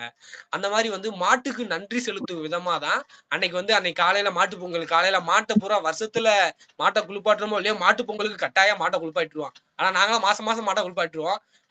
அன்னைக்கு வந்து கரெக்டா குளிப்பாட்டி மாட்டை வந்து அந்த உதட்டு இதெல்லாம் வந்து சாயம் பூசி நல்ல ஒரு லிப்டிக் போட்ட மாதிரிதான் மாட்டை வந்து அன்னைக்கு வந்து ஒரு பெண்புல வந்து சமைஞ்சா எப்படி நாங்க அதுக்கு வந்து எப்படி சோடிப்போமோ அந்த மாதிரி மாட்டுக்கு வந்து உதட்டுல லிப்டிக் எல்லாம் போட்டு காலில் வந்து நகைப்பாலிஸ் மாதிரிலாம் வச்சு காலில் 4 காலையும் சலங்கை கட்டி மாட்டு மேல எல்லாம் பொட்டெல்லாம் வச்சு மாட்டு கொம்புக்கு அழகு கட்டி மல்லிகைப்பூ சூடி அந்த மல்லிகைப்பூ சூடும் போல ஒரு பெண்ணுக்கே நாங்க சூடுற மாதிரி இருக்கோம். அந்த மல்லிகைப்பூ ஒரு அந்த மாட்டுக்கு சூடும் போது ஒரு பெண்ணோட தலையில எப்படி வைப்போமோ அதை வைக்கிற மாதிரி இருக்கும். அதுக்கு மாலை போட்டு அதுக்கு வந்து பொங்க வச்சு அந்த மாட்டு முன்னாடி பொங்க வச்சு சாம்பிராணி காட்டி அந்த சாம்பிராணி காட்டிட்டு மாட்டுக்கு வந்து எச்சி தண்ணி தொளிப்பாங்க. எங்க ஊர் பக்கம் மதுரை பக்கம்லாம் வந்து அந்த பொங்கல் அன்னைக்கு மாட்டு பொங்கல் அன்னைக்கு எச்சி தண்ணி தொளிப்பாங்க. எச்சி தண்ணி வந்து தொளிக்கும் போது ஒரு வசனம் சொல்லுவாங்க. என்ன வசனம் அப்படின்னா, பொங்கலோ பொங்க பால்பான பொங்க பட்டி பழுக பார்த்தகன் வெடிக்க நோவும் பிணியும் தெருவோடு போக அப்படின்னுவாங்க. இது என்ன சொல்லுது அப்படின்னா, இந்த வசனம் வந்து எங்க தாத்தா வந்து எங்க ஊர்ல சொல்லும் போது நான் திருப்பி சொல்லணும். திருப்பி சொல்லலைன்னா அந்த எச்சி தண்ணி ஏமல அடிப்பாரு. கரெக்டா சொல்றேன் அப்படின்னு. அது என்ன சொல்றாருன்னா, பொங்கலோ பொங்க பால்பானை பொங்க பால்பானை வந்து நல்லா பொங்கணும். பட்டி பழுக அப்படின்னா அந்த மாடு வந்து இன்னும் நல்லா பழுகணும். நல்லா கண்டு போட்டு நல்லா பழுகணும். பட்டி பழுக பாத்தகன் வெடிக்க அப்படின்னா இவங்களா இப்படி பிழைக்கிறாங்களே அப்படின்னு பாப்பாங்களே அவங்க கண்ணெல்லாம் வெடிக்க அத பாத்தகன் வெடிக்க நோவும் பிணியும்னா உடம்புல இருக்க நோயெல்லாம் தெருவோடு போயிடணும். இந்த தண்ணி எடுத்து வைப்பாங்க. அந்த தண்ணியை தான் எடுத்து நாங்க மா இலையில விட்டு வீட்டு முன்னாடி நின்று ஒவ்வொரு வீட்டு முன்னாடி நின்றும் வீடு மாடு கண்டுகளுக்கு முன்னாடி நின்று நாங்க இந்த எச்சி தண்ணி வந்து நாங்க தொளிச்சு இந்த வசனத்தை சொல்லி மாடு அந்த பொங்கலை சாப்பிட்டதுக்கு அப்புறம் நாங்க அந்த பொங்கலை சாப்பிடணும். இல்லைன்னா அது வந்து சங்கடமாயி போகும். மாடு வந்து சாப்பிடணும். அந்த பொங்கலை வந்து சாப்பிடணும். அதுக்கப்புறம் தான் நாங்க வந்து சாப்பிடணும். ஏன்னா மாட்டை வந்து நாங்க ஒரு தெய்வமா தான் மதிக்கிறோம். அதுக்கு வந்து எப்படி சொல்றாங்கன்னா அப்படி ஒரு பாட்டுல சொல்றாங்க, மண்ணுல விதைக்க மாட்டையே நம்பி நிப்போம், தெய்வமா அதை தொழுது நெத்தியில பொட்டு வைப்போம், ஏரோட்ட மாடு இருந்தா ஏழையே இல்லையடா, ராசாதி ராசனுக்கும் காசுதான் சொந்தமாடா, மதுரை சீமையில மறி கொழுந்து வாசம் அப்படின்னு மாட்டை தான் நாங்க வந்து தெய்வமா நினைக்கிறோம். அது மட்டும் இல்ல, இது வந்து பசுமாடு கண்டுக்குட்டி இதெல்லாம் வந்து வீட்டுல வச்சு பண்ணுவோம். எங்க மதுரை பக்கம் அப்படின்னா அந்த மாட்டு பொங்கல் அன்னைக்கு பாலமேட்டுல ஜல்லிக்கட்டு நடக்கும். தை பொங்கல் அன்னைக்கு அவனியாபுரத்துல ஜல்லிக்கட்டு நடக்கும். நாங்க வந்து இந்த இளந்தாரி பையன் போல ஜல்லிக்கட்டு போயிருவோம். இந்த பெரிய மனுஷன் போல வீட்டுல வந்து பொங்க வச்சுட்டு இருப்பாங்க. அந்த ஜல்லிக்கட்டு எப்படின்னா இந்த மாட்டு பொங்கல் இது வந்து பொங்கல் இதை வச்சுதானே ஜல்லிக்கட்டு வருது. இந்த ஏறு தழுவு வந்து பாரம்பரையில வந்து இருக்கிறதுனால ஜல்லிக்கட்டு வந்து இங்க எப்படி நடக்கும்னா ஒன்னும் ஜல்லிக்கட்டு நடக்கும். இன்னொன்னு வந்து எப்படி நடக்கும்னா மஞ்சு விரட்டு அப்படி நடக்கும். இன்னொன்னு வந்து என்ன நடக்கும் அப்படின்னா வட மஞ்சு விரட்டு அப்படி நடக்கும். இந்த ஜல்லிக்கட்டு அப்படின்றது 2 மரத்துக்கு இடையில வந்து வாடி வாசல்ல இருந்து மாடு தவி வரும். வீரர்களுக்கு வந்து காளையை வந்து தழுவுவாங்க. இந்த மஞ்சு விரட்டு அப்படின்றது மாடை எங்க வேணா இருந்து அவுத்து வர்றது, எத்தனை பேர் வேணா தவிக்கலாம். இது வந்து மஞ்சு விரட்டு. இது வந்து ஓடுறது. வட மஞ்சு விரட்டு அப்படின்றது அந்த உரல் இருக்குல்ல, குத்துவாங்கல்ல, அரிசிலாம் குத்துவாங்கல்ல, அந்த உரலை வந்து அதுல வந்து வடக்கயிறு கட்டி வடக்கயிறு இங்க இருந்து ஒரு 50 மீட்டருக்கு வடக்கயிறு விட்டு அந்த உரலை வந்து பூமிக்கு உள்ள இறக்கி அந்த வடக்கயிறு வந்து மேல இருக்கும். அந்த மாட்டு கழுத்துல கட்டி விட்டுவாங்க. மாடு சுத்தி வரும். அந்த வந்து வீரர்கள் வந்து அணையணும். இதுக்கு பேரு வட மஞ்சு விரட்டு. இந்த ஜல்லிக்கட்டு வந்து எங்க மதுரையில வந்து அவனியாபுரத்துல முதல் நடக்கும். அடுத்து பாலமேட்டு மாட்டு பொங்கல் அன்னைக்கு பாலமேட்டுல நடக்கும். அடுத்து 3வது உழவர் தின அன்னைக்கு அலங்காநல்லூர்ல நடக்கும். அலங்காநல்லூர்ல நடக்கிறது வந்து உலக புகழ்பெற்ற ஜல்லிக்கட்டு. இப்படி வந்து ஜல்லிக்கட்டு வந்து இப்படி வந்து நடக்கும். வீர விளையாட்டு வந்து ஜல்லிக்கட்டு. இந்த ஜல்லிக்கட்டு வந்து நாங்க வந்து ஏன் வந்து நாங்க பசங்கள்லாம் ஏன் பின்பற்றோம் அப்படின்னா இது ஒரு வீர விளையாட்டு. அது மட்டும் இல்லாம இதுதான் முக்கியமா எங்களுக்கு ஒரு இன்ட்ரெஸ்டாவே இருக்கு. என் போன் வந்தா கூட அந்த ஜல்லிக்கட்டு பாட்டு தான் அடிக்கும். என்னோட நோட்டிபிகேஷன் வந்தா கூட மாடு உருமுற சத்தம் தான், அந்த செடி அடிக்கிற சத்தம் தான் வரும். இதெல்லாம் ஏன் நாங்க இம்புட்டு இன்ட்ரெஸ்டா இருக்கோம்னா நாங்க வந்து அந்த காளையை வந்து நாங்க அதிகமா நேசிக்கிறோம். அதிகமா வந்து நாங்க காதலிக்கிறோம் அந்த காளையை வந்து. எங்களுக்கு தேவை வந்து அந்த வாடிக்குள்ள போனோடனே அந்த சத்தம் வரும். இவங்க ஊர் மாடு அப்படின்னு ஒரு சத்தம் வரும்போது எங்களுக்கு வந்து ஒரு பெருமை இருக்கும். அந்த மாட்டை வந்து நாங்க ரோட்ல புடிச்சிட்டு போகும்போது எல்லா பேரும் பார்க்கும்போது இவங்க மாடு வச்சிருக்காங்கடா அப்படின்னு ஒரு பெருமை இருக்கும். போன வாரம் கூட ஜல்லிக்கட்டு நானா என் தலைமையில நடத்தினேன். போன வருஷம் ஒரு ஜல்லிக்கட்டு நடத்தினேன். அதுக்கும் ஒரு 10 மாடு ஊத்தேன். பர்மிஷன் இல்லாம நடத்துறது. இது வந்து பர்மிஷனோட நடத்துறது இல்ல. இந்த வருஷமும் நடத்தினேன் பர்மிஷன் இல்லாம. ஒரு 30 மாடு ஊத்தேன். அது கடைசியில போலீஸ் வந்தாங்க. போலீஸ் அப்புறம் சரி பண்ணி விட்டு அமுச்சு விட்டான். இந்த மாரி ஜல்லிக்கட்டு மேல அதிகமா ஆர்வமா இருக்கும். ரொம்ப ஆர்வமா இருக்கும். அடுத்த வருஷம் வந்து கலெக்டர் பர்மிஷனோட நடத்தலான்ற ஒரு பிளான்ல இருக்கோம். அவ்வளோ ஒரு இன்ட்ரெஸ்ட் இந்த மாட்டுப் பொங்கல். மாடு அப்படின்னாலே ஒரு விருப்பம். அது மட்டும் இல்லாம இந்த நெல்லு வந்து இது பண்றாங்கல்ல, அந்த நெல்லு வந்து இது பண்ணும்போதே பிள்ளையார் பிடிப்பாங்க. எப்படின்னா, அந்த மாட்டுல வந்து சந்தனத்தால பிள்ளையார் புடிச்சு அந்த இது வப்பாங்க. வச்சதுக்கு அப்புறம் தான் அறுவடையே பண்ணுவாங்க. அந்த அறுவடைக்கு ஒரு பாட்டு இருக்கு எப்படின்னா, "ஏர் மூனைக்கு நேர் இங்க எதுவுமே இல்ல. என்று நம்ம வாழ்வில பஞ்சமே இல்ல. பூமியில மாரியெல்லாம் சூரியனாலே பயிர் பூப்பதுவும் காய்ப்பதுவும் மாறியினாலே இந்த சேமமுறை நாள் முழுவதும் உழைப்பதனாலே நம்ம தேசமெல்லாம் செழித்திடுவது நம்ம கையாலே. ஏர் முனைக்கு நேரிங்க எதுவுமே இல்ல. என்று நம்ம வாழ்வில பஞ்சமே இல்ல. நெத்தி வேர்வை சிந்தினோமே முத்து முத்தாக. அது நெல்மணியாய் விளைஞ்சிருக்கு கொத்து கொத்தாக. பக்குவமாய் அறுத்து அதை கட்டு கட்டாக அடிச்சு பதறி நீக்கி குவிச்சு வைப்போம் முட்டு முட்டாக. ஏர் முனைக்கு நேரிங்க எதுவுமே இல்ல. என்று நம்ம வாழ்வில பஞ்சமே இல்ல. வளர்ந்து விட்ட பருவ பெண் போல் உனக்கு வெக்கமா? தலை வளைஞ்சு சும்மா பாக்குறி தரையின் பக்கமா? உன்னை வளர்த்து விட்ட தாய்க்கு தரும் ஆசை முத்தமா? என் மனைக்கு வர காத்திருக்கும் நீ என் சொத்தமா? இந்த பாட்டோட கடைசி வரி அந்த 4 லைன் என்ன சொல்லுதுன்னா, வளர்த்து விட்ட பருவ பெண் போல் உனக்கு வெட்கமா அப்படின்னா, அந்த பருவ பெண்லாம் வளர்ந்துட்டாங்கன்னா தலை குனிஞ்சு போவாங்க அப்படின்றாங்க. ஆனா இந்த காலத்துல அப்படி இல்ல. எல்லாமே சிங்கப்பெண்ணா இருக்காங்க. தலை நிமிர்ந்து தான் செல்றாங்க. வளர்ந்து விட்ட பருவ பெண் போல் உனக்கு வெட்கமா? தரை வளைஞ்சு சும்மா பாக்குறியே தரையின் பக்கமானா, நெற்கதிர் நல்லா வளைஞ்சு அறுவடை காலத்துல வந்து தலையில அந்த பயிர் வந்து தலையில குனிஞ்சிரும். அத வந்து தரை வளைஞ்சு சும்மா பாக்குறியே தரையின் பக்கமா? வளர்ந்து விட்ட பருவ பெண் போல் உனக்கு வெட்கமா? தலை வளைஞ்சு தரையின் பக்கமா? வளர்த்து விட்ட தாய்க்கு தரும் ஆசை முத்தமா? என் மனைக்கு வர காத்திருக்கும் நீ என் சொத்தமா? அந்த அறுவடை ஆரம்பிக்கிறதுல இருந்து அந்த முடியிறது வரைக்கும் இதை ஒரு பாட்டா வந்து அழகா வந்து அந்த காலத்து இசைக்கலைஞர்கள் வந்து எழுதியிருக்காங்க. அந்த நெல்லு வந்து எங்க மந்தையில அடிக்கும் போது நான் வந்து 8வது படிச்சுட்டு இருப்பேன். அந்த மந்தையில அடிக்கும் போது அந்த நெல்லெல்லாம் அள்ளி திம்போம். அப்பயே வந்து அவ்வளவு சுவையா இருக்கும். அவிச்சு போட்டிருப்பாங்க. அவ்வளவு டேஸ்டா இருக்கும் அந்த நெல்லாம் பார்க்கும்போது. ரொம்ப ஒரு சந்தோஷமான ஒரு தினம் அப்படின்னா எங்களுக்கு வந்து மாட்டுப் பொங்கல். மதுரை மக்களுக்கு மதுரைக்காரன்னு ஒரு பெருமையா சொல்றேன். நான் வந்து மாடு கண்டு விவசாயம் எல்லாமே பண்றோம். ஒரு மாட்டுக்காரனாகவும் சொல்றேன், ஒரு கிராமத்துக்காரனாகவும் சொல்றேன். மாட்டுப் பொங்கல் அனைவருக்கும் மாட்டுப் பொங்கல், தைத்திருநாள் எல்லாத்துக்கும் எல்லா தமிழகத்தில் உள்ள மக்களுக்கும் சரி, இந்த பட்டிமன்றத்தில் உள்ள பேச்சாளர்களும் சரி, விடிஞ்சா இன்னும் ஒரு நாள் தான் இருக்கு, தை பிறக்கும். தை பிறந்தா எல்லாத்துக்கும் ஒரு வழி பிறக்கும் என்று சொல்லி என் உரையை முடித்துக் கொள்கிறேன். உங்களின் காலையின் காதலன். நன்றி, வணக்கம். மதுரைக்காரன் தாயா அப்படிங்கிற மாதிரி வந்து பாத்தீங்கன்னா அருமையா வந்து குட்டி கிருஷ்ணன் அவர்கள் வந்து பேசியிருக்காரு. அவர் ஆரம்பத்துல இருந்தே முடிக்கிற வரைக்கும் பாத்தீங்கன்னா அந்த மதுரை தமிழ்ல வந்து அப்படியே எல்லாத்தையும் ஒரு கட்டி போட்டாரு அப்படின்னு தான் சொல்லணும். முதல்ல இருந்து பாத்தீங்க அப்படின்னா அந்த மாட்டை பத்தின பாடல்கள் ஆகட்டும், அவரு சொன்ன நிகழ்ச்சிகள் ஆகட்டும், எல்லாமே அது அவர் சொல்ல சொல்ல கேட்கும் போது பாத்தீங்கன்னா அப்படியே இமேஜினேஷன்ல ஓடிட்டே இருக்கு. ஓ இப்படி எல்லாம் பண்ணுவாங்களா அப்படின்னு. உண்மையை சொல்லணும் அப்படின்னா இந்த மாட்டு பொங்கலை பத்தி பேசுறதுக்கு ஒரு சிறந்த நபரா தான் கரெக்டா வந்து தலைப்பு அமைஞ்சிருக்கு அப்படின்னு சொல்லணும். அந்த அளவுக்கு மாட்டு பொங்கலையும் மாடையும் காளைகளையும் வந்து ரசிச்சு பல பாடல்கள் பாடி வந்து பாத்தீங்க அப்படின்னா மாட்டு பொங்கலை பத்தி சிறப்பா வந்து பேசியிருக்காரு. மாட்டு பொங்கல் வந்து மாட்டு பொங்கலை பத்தி தெரியாதவங்க கேட்டா கூட இந்த பேச்சை கேட்டாலே மாட்டு பொங்கல் இவ்வளவு சிறப்பு அப்படிங்கிற இருக்கும் அப்படிங்கறது தெரிஞ்சுக்கிற அளவுக்கு வந்து பாத்தீங்கன்னா அவரோட உரை வந்து சிறப்பா இருக்கு. போக போக பாத்தீங்கன்னா இந்த பேச்சரங்கம் இன்னும் சுவாரஸ்யமா போயிட்டு இருக்கு. முதல்ல ஆரம்பிச்சதுல இருந்து போக போக ஒவ்வொரு பேச்சாளர்களும் தங்களோட தனி சிறப்பை காமிச்சிருக்காங்க. 3 பேச்சாளர்கள் முடிஞ்சிருச்சு. அடுத்ததா பாத்தீங்க அப்படின்னா ராணுவ பொங்கல், மாட்டு பொங்கல், போகி இந்த 3ஐ தொடர்ந்து 4வதா வந்து பாத்தீங்க அப்படின்னா உழவர் திருநாளை பத்தி பேசுறதுக்கு திருமதி சுசீலா அவர்களை அன்போடு அழைக்கிறோம். அனைவருக்கும் வணக்கம். நான் வந்து இன்னைக்கு உழவர் திருநாளை பற்றி பேச வந்துள்ளேன். அதாவது உழவர்களின் அருமை பெருமைகள், அவங்களுடைய உழைப்பு, கஷ்டம், நஷ்டம் எல்லாத்தையும் சினிமா பாடல்ல பாடியும், உணர்ச்சி பூர்வமா பேசியும் உள்ளோம். ஆனா, இந்த பாடல் வரிகளை எழுதுறவங்களுக்கும், பேசுறவங்களுக்கும், பாடினவங்களுக்கும், நடிச்சவங்களுக்கும்லாம் பொருளாதார ரீதியா முன்னேற்றம் இருக்கு. ஆனா, விவசாயிகளுக்கு வாழ்வில் மாற்றங்கள் நிகழ்ந்ததா? அப்படின்றது ஒரு கேள்விக்குறி. அதாவது விவசாயிகளின் பொருளாதார முன்னேற்றம் அடைந்துள்ளதா என்பதை ஒரு கேள்விக்குறியா இருக்கு.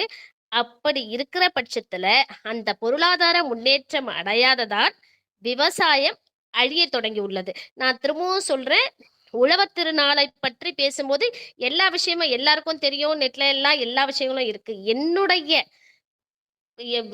ஒரு பாணியில நான் ஒரு விஷயத்த யோசிச்சிருக்கேன். அந்த விஷயத்த சொல்ற இடமா இந்த உழவர் திருநாள பத்தி பேசுற விஷயத்துல புகுத்துறேன். இதுதான் உண்மை. அப்படி இருக்கிற பட்சத்துல பார்த்தீங்கன்னா, விவசாயத்தை காக்க என்ன செய்யணும்? அதாவது விவசாயிகளோடு இணைந்து நாம என்ன செய்யலாம்? அப்படி எந்த மாதிரியான மாற்றத்தை ஏற்படுத்தினால், நாம விவசாயிகளுக்கு செய்யற நன்றி கடனா அது அமையும்ன்றத பத்தி இப்ப பேசப் போறேங்க. அப்படி பார்த்தா விவசாயத்தை காக்க, பயிர் உற்பத்தியை மேம்படுத்த, நல்ல விவசாய முறைகளை உருவாக்கும் திறன் கொண்ட நிபுணர்கள் கொண்ட அமைப்ப ஃபர்ஸ்ட் ஏற்படுத்தணும். இந்தியாவுல பார்த்தீங்கன்னா, விவசாயமும் ஜிபிஎஸ் அதாவது குளோபல் பொசிஷனிங் சிஸ்டம் ஜிபிஎஸ் என்னும் தொழில்நுட்பத்தை கைகோர்த்து, அதாவது நம்மளுடைய நிபுணர்களும் ஜிபிஎஸ் முறையும் கைகோர்த்து, விவசாயமும் கைகோர்த்து எந்த மண்ணில் எந்தெந்த பயிர்களை வைக்கலாம் என்பதிலிருந்து விதைத்தல், உரமிடுதல், பயிர் உற்பத்தியை மேம்படுத்துதல், அறுவடை மற்றும் சந்தைப்படுத்துதல் என முழு உற்பத்தி சங்கிலி செயல்பாட்டினை அதாவது துரிதப்படுத்தும் முறையை உண்டாக்கணும். அப்படி பார்த்தீங்கன்னு வச்சுக்கோங்களேன், நம்ம இந்திய அரசாங்கம் வந்து ரோபோட் இயந்திர பயன்பாடு, வெப்பநிலை மற்றும் ஈரப்பத சென்சார் அமைத்தல். இந்த மண்ணு இதுக்கு தகுதியானது, இந்த வெப்பநிலை இங்க இருக்குது, இதுக்கு இந்த விவசாயம் பண்ணலாம் அப்படின்ற விஷயங்களை தெளிவா அறிவியல் பூர்வமா கொண்டு வரும் விஷயங்கள் தான் இந்த வெப்பநிலை மற்றும் ஈரப்பதம் சென்சார் அமைத்தல், வான்வழி புகைப்படங்கள் எடுக்கும் முறை, அந்த மாதிரியான பல விஷயங்களை வந்து அரசாங்கம் கையில் எடுக்குது. அந்த மாதிரி அரசாங்கம் கையில் எடுக்கும்போது இதுதான் மெயின் பாயிண்ட். ஒவ்வொரு மனிதனும் அதுக்கு கை கோர்க்கணும். அதாவது விவசாயம் நமது முதுகெலும்பு, விவசாயம் இல்லைன்னா நம்ம இல்ல, விவசாயத்தை நம்ம சார்ந்து வாழுறோன்ற விஷயத்த மாத்துங்க. விவசாயத்தை நாம் சார்ந்து வாழக்கூடாது. விவசாயத்தை காக்கிறதுக்கு நாம என்ன செய்யணும்? அப்படிதான். அதாவது நாம ஒரு தாயாகவும் விவசாயத்தை ஒரு குழந்தையாகவும் பாருங்க. சும்மா சும்மா நமக்கு யூசேஜ் ஆகுற விஷயமா மட்டும் விவசாயம் இல்லைன்னா சோறு இல்லை, விவசாயம் தான் முதுகெலும்பு, விவசாயி வந்து பயிரிடல நமக்கு சோறு இல்லை, சும்மா சும்மா நம்ம சுயநலமா அதை யோசிக்கிற மாதிரி இருக்கு. நம்ம மாற்றத்தை பாருங்களேன். நான் பாக்குற ஆங்கிள் ஜஸ்ட் பார்த்து பாருங்க. இது வந்து எனக்கு நிறைய நாள் உள்ள குமுறின விஷயம். அதுக்கு இன்றைய நாள் வந்து என்னுடைய குமுறல்களை வந்து மத்தவங்களுக்கு வெளிப்படுத்துற விதமா அமைஞ்சது. அப்படி பார்த்தா நாம அத ஒரு தாயா பாக்குறோம். தாயா நாம இருக்கணும் விவசாயத்துக்கு. அதாவது ஒரு குழந்தை இருக்குன்னா அந்த குழந்தைக்கு என்ன படிப்பு கொடுக்கணும், என்ன சாப்பிட கொடுக்கணும், இன் ஃபியூச்சர்ல அந்த குழந்தை வந்து எந்த மாதிரி, அதாவது பினான்சியலா அந்த குழந்தை எந்த மாதிரி முன்னேற்றத்தை அடையணும்ன்றதுக்காக எந்த மாதிரி படிப்பு கொடுக்கணும், எந்த மாதிரி உணவு கொடுக்கணும்னு யோசிச்சு பண்றோம்ல, அந்த மாதிரி விவசாயத்துக்கு என்ன தேவை, விவசாயி நல்லா இருக்கணும்னா அப்பதான் அந்த விவசாயத்தை அவன் தொடர்ந்து நடத்துவான். அப்ப அந்த விவசாயினுடைய பொருளாதார முன்னேற்றத்துக்கு நாம என்ன செய்யணும்? அதுக்குதான் சொன்னேன், அரசாங்கத்தோட கைகோர்த்து அரசாங்கம் வந்து சில விஷயங்களை செய்யுது. அதாவது 4வது போர் மாதிரி இது ஒரு பெரிய விஷயம். விவசாயம் வந்து நலிவடையுது. அப்ப அதை என்ன பண்ணலாம்னு சொல்லும் போதுதான் இந்த ரோபோட்டிக் இயந்திர பயன்பாடு, வெப்பநிலை மற்றும் ஈரப்பத சென்சார் அமைத்தல், இந்த மாதிரியான விஷயங்கள் எல்லாம் கையில எடுக்குதுன்னா அதுக்கு நாம கை கோர்ப்போம். ஏன்னா அது நம்ம குழந்தை விவசாயம். அதை கை கோர்த்து அந்த விவசாயத்தை அந்த குழந்தைய காப்பாத்தி வளர்த்தெடுக்க வேண்டும். அதுக்கு நாம என்ன பண்ணணும் அப்படின்னு யோசிக்கும் போது பார்த்தா, திரும்பவும் சொல்றேங்க, ஒரு செகண்ட், விவசாயத்தை வந்து அதாவது நம்ம எப்படி யோசிக்கிறோம்னா, இந்த சினிமா பாடல்கள்லாம் நெறைய வருது. தை பொறந்தா வழி பிறக்கும், தை பிறக்கும் நாளை விடியும் நல்ல வேளை, வெந்த பாலு வெள்ள போல ஆகலாம். இந்த மாரி லைன்கள்லாம் பார்த்தீங்கன்னா, ஜஸ்ட் கேட்கும்போது நல்லா இருக்குது. நம்மளுடைய ஃபீலிங்ஸா மட்டும் தான் நம்ம அத பார்க்குறோம். ஆனா, அந்த விவசாயினுடைய ஃபீலிங்ஸ உணர்ந்து, அவங்களுக்கு என்ன தேவை? அப்ப அதுக்கு நம்ம என்ன செய்யணும்? பாட்டெல்லாம் கேட்கறத விட்டு என்ன பாருங்க, பாட்டு எழுதுறவங்க, பாட்டு பாடுறவங்க, பாட்ட நடிக்கிறவங்க, அவங்களுக்கு எல்லாம் தேவையான வருமானங்கள் போய் சேர்ந்துருது. ஆனா விவசாயி கேள்விக்குறியா தான் நிக்கிறான். அப்படி இருக்கிற பட்சத்துல, இப்பவும் சொல்றேன், இது என்னுடைய சொந்த கருத்து. அதுல வந்து விவ நம்ம அரசாங்கத்தோடு நாம கைகோர்த்து, எப்படி ஒவ்வொரு மனிதனும் இன்கம் டாக்ஸ் பே பண்றோமோ, அதாவது நல்ல இன்கமபிளா உள்ளவன் மட்டும் இல்லாம, நார்மல் அதாவது ரூ. 1000 சம்பாதிக்கிறேன்னா, ரூ. 1 விவசாயத்துக்காக குடு. அந்த மாதிரி இன்கம் டாக்ஸ் கட்டுறது போல நம்ம வருமானத்தின் ஒரு பகுதியை விவசாயத்திற்கு சாரி சேமிக்க, விவசாயத்திற்கு அது வந்து ஒரு பெரிய சேமிப்பு. அந்த விவசாயம் நல்லா இருந்தா மட்டும் தான் நம்மளுடைய வாழ்வியல் மாற்றங்கள் மட்டும் இல்ல, விவசாயிக்கு வாழ்வியல் மாற்றம் ஃபினான்ஷியலா மாறினா மட்டும் தான் விவசாயம் என்றும் வாழும். அப்படின்னு சொல்லி, இந்த விவசாயத்துக்கான இந்த ஸ்டெப்ப நாம எல்லாரும் சேர்ந்து அரசாங்கத்துக்கு செலுத்தி விவசாயத்தை காப்போம். அந்த விஷயத்த கையில எடுக்கிறது தான் இந்த உழவர் திருநாள்ல நாம அவங்களுக்கு கொடுக்கிற ஒரு பெரிய நன்றிக்கடன். அப்பதான் ஃபைனலா ஒரே ஒரு வார்த்தை சொல்லிக்கிறேங்க. இந்த பாட்டு வந்து அதாவது இந்த ரொம்ப பக்கம்தான் பக்கம்தான், நிழல் நிக்குதே நிக்குதே, உன்னை நம்பி நீ உன்ன போகையில பாதை உண்டாகும், நிக்காம முன்னேறு கண்ணோரம் என் கண்ணீர் அப்படின்னு ஒவ்வொரு விவசாயிக்கும் இந்த பாடல் வரிகளை சமர்ப்பிக்கிறேன். Sorry sir. இது வந்து என்னுடைய மனக்குமுறலை இந்த உழவர் திருநாள்ல உங்க எல்லாருக்கும் தெரிவிக்க, அது நீண்ட நாள் ஆசை இன்னைக்கு நிறைவேறிடுச்சு. இந்த வாய்ப்பு கொடுத்தமைக்கு நன்றி.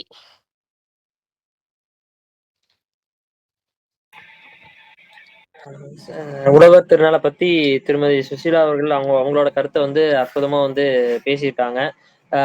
ஒரு மாறுபட்ட பார்வை வந்து இந்த சமுதாயத்து மேல செலுத்தியிருக்காங்க அப்படின்னே வந்து நம்ம சொல்லலாம். சமுதாயத்து மேலயும் விவசாயத்து மேலயும் வந்து செலுத்தியிருக்காங்க அப்படின்னு சொல்லலாம். விவசாயம்னு நிறைய படங்கள் எடுக்கிறாங்க, நிறைய பாடல்கள் பாடுறாங்க, பாடல் வரிகள்ல கொண்டு வராங்க, நிறைய வந்து இந்த மாதிரி நிகழ்வுகள் பேசுறாங்க, பட்டிமன்றங்கள் பேசுறாங்க. ஆனா விவசாயிகளுக்கு அப்படின்னு வந்து பாத்தீங்க அப்படின்னா ஏதாச்சும் பயன்படுற மாதிரி செய்யறாங்க அப்படின்னா அது மிகப்பெரிய கேள்விக்குறியா தான் இருக்கு. அந்த வகையில அரசியலும் அறிவியலும் சேர்ந்து விவசாயத்துக்கு ஒரு துணையா நிற்கும் போது பாத்தீங்க அப்படின்னா விவசாயம் என்பது மிகப்பெரிய வளர்ச்சி பெறறதுக்கான வாய்ப்பு இருக்கு. இப்ப அறிவியல் அப்படின்னு எடுத்துக்கிட்டோம் அப்படின்னா இப்ப ஏஐ அப்படிங்கிறது வந்து ஏஐ தொழில்நுட்பம், ஆர்டிபிஷியல் இன்டெலிஜென்ஸ் தொழில்நுட்பம் வந்து பாத்தீங்கன்னா எல்லா துறைகளிலும் மிகப்பெரிய ஒரு புரட்சியை ஏற்படுத்தி கொண்டு இருக்குது அப்படின்னு சொல்லலாம். இன்னொரு 4-5 வருடங்களுக்கு கழிச்சு பார்க்கும்போது பல மனிதர்கள் செய்யக்கூடிய வேலையை அந்த ஏஐ மூலமாவே செஞ்சுக்கலாம். அதனால நிறைய வேலை வாய்ப்புகள் நடக்கும் அப்படின்னு நிறைய பேர் சொல்றாங்க. அந்த மாதிரி ஏஐ டெக்னாலஜியை அக்ரிகல்ச்சர்ல விவசாயத்துல செலுத்துறாங்க. அதே மாதிரி சேட்டலைட்ஸ் மூலமா எந்தெந்த மண்ணில் எந்தெந்த இடங்கள்ல எந்தெந்த வளம் இருக்கோ அது சார்ந்து விவசாயம் பண்ணா வந்து இன்னும் வந்து சிறப்பா இருக்கும்னு அறிவியலை வந்து விவசாயத்துல பயன்படுத்தும் போது பாத்தீங்கன்னா நிறைய வந்து புரட்சி ஏற்படுத்தலாம். நிறைய வந்து விவசாயிகளுக்கான வருமானமாகட்டும், விவசாயிகளுக்கான வளர்ச்சி அப்படிங்கிறது வந்து இன்னுமே வந்து கண்டிப்பா கொண்டு வரலாம். அதுக்கு வந்து அரசியலோட ஈடுபாடும் வந்து ரொம்ப முக்கியம். மத்திய அரசாகட்டும், மாநில அரசாகட்டும், அவர்கள் வந்து விவசாயிகளுக்கு என்னென்ன பிரச்சனைகள் இருக்கு அப்படிங்கிற ஆராய்ந்து சும்மா இலவசம் அப்படிங்கிற ஒரு கோட்பாடுக்குள்ள போகாம உண்மையாவே விவசாயிகளுக்கு என்ன தேவை, மானியங்கள் வழங்குறது ஒரு பக்கம் இருந்தாலும் அந்த விவசாயிகளோட வளர்ச்சிக்கு என்ன தேவை, எப்படியெல்லாம் திட்டங்கள் வகுத்தால் எப்படியெல்லாம் அறிவியலை அக்ரிகல்ச்சருக்கு கொண்டு வர முடியும் அப்படின்னு ஆராய்ந்து வந்து திட்டங்கள் வகுத்தாங்க அப்படின்னா இன்னுமே வந்து விவசாயத்தோட வளர்ச்சி வந்து மிகவும் அருமையா இருக்கும் அப்படின்னு சொல்லியிருக்காங்க. வந்து பேச்சு அரங்கத்துல ஒவ்வொருத்தங்களும் ஒவ்வொரு கருத்துக்கள் அவங்களோட பார்வையில பேசிட்டு இருக்கும்போது இது வந்து உழவர் திருநாளை பத்தி பேசும்போது உழவர்களுக்கு நம்மளால பயன்படக்கூடிய ஒரு விஷயத்த வந்து அற்புதமா வந்து திருமதி சுசீலா அவர்கள் பேசியிருக்காங்க. இப்ப வந்து 4 பேச்சாளர்கள் பேசி முடிச்சிருக்காங்க. அடுத்தது வந்து பாத்தீங்க அப்படின்னா காணும் பொங்கல், தைப்பொங்கல் ஆகட்டும், மாட்டுப்பொங்கலை முடிஞ்சு 3ஆவதா வர நாள் வந்து பாத்தீங்க அப்படின்னா காணும் பொங்கல் அப்படின்னு வந்து நம்ம சொல்லி கொண்டாடிட்டு இருக்கோம். அந்த காணும் பொங்கலை பற்றி பேசுவதற்கு செல்வி அனுஷியா அவர்களை அன்போடு அழைக்கிறேன். எனது எண்ணங்களை எழுத்தாகவும் எழுத்துக்களை சொல்லாக்கவும் சொற்களை பேச்சாக்கவும் பெரும்பங்காற்றும் எனது தாய்மொழி தமிழுக்கு எனது முதல் வணக்கங்கள். இந்த அற்புதமான பேச்சரங்கத்தில் பேச வாய்ப்பளித்த களஞ்சியம் வானொலிக்கு நன்றி கூறி எனது உரையை தொடங்குகிறேன். காணும் பொங்கல். காணும் பொங்கல் என்பது பொங்கல் கொண்டாட்டத்துல 4வது நாள்ல இடம்பெற விழா. காணும் பொங்கல் வந்து கன்னி பொங்கல் அல்லது கனு பண்டிகைன்னு சொல்லுவாங்க. காணும் பொங்கல்ங்கிற பேருக்கு வந்து ஒரு வெளிப்படையான ஒரு எளிமையான விளக்கம் இருக்கு. அது வந்து காணுதல். நம்ம தமிழ் மொழியோட சிறப்பே என்னன்னா, அந்த எழுத்த படிக்கிறப்பவே நமக்கு அதோட பொருள் புரிஞ்சிரும். அது மாரி காணுதல் அப்படின்னா பார்த்தல்னு அர்த்தம். அந்த பொங்கல் பண்டிகையோட கடைசி நாளான காணும் பொங்கலின் போது, நான் நமது உறவினர்கள், நண்பர்கள் எல்லாம் காணுதல் மற்றும் பெரியவர்களை கண்டு அவர்களிடம் ஆசி பெறுவதும் ஒரு முக்கியமான நிகழ்வாகும்.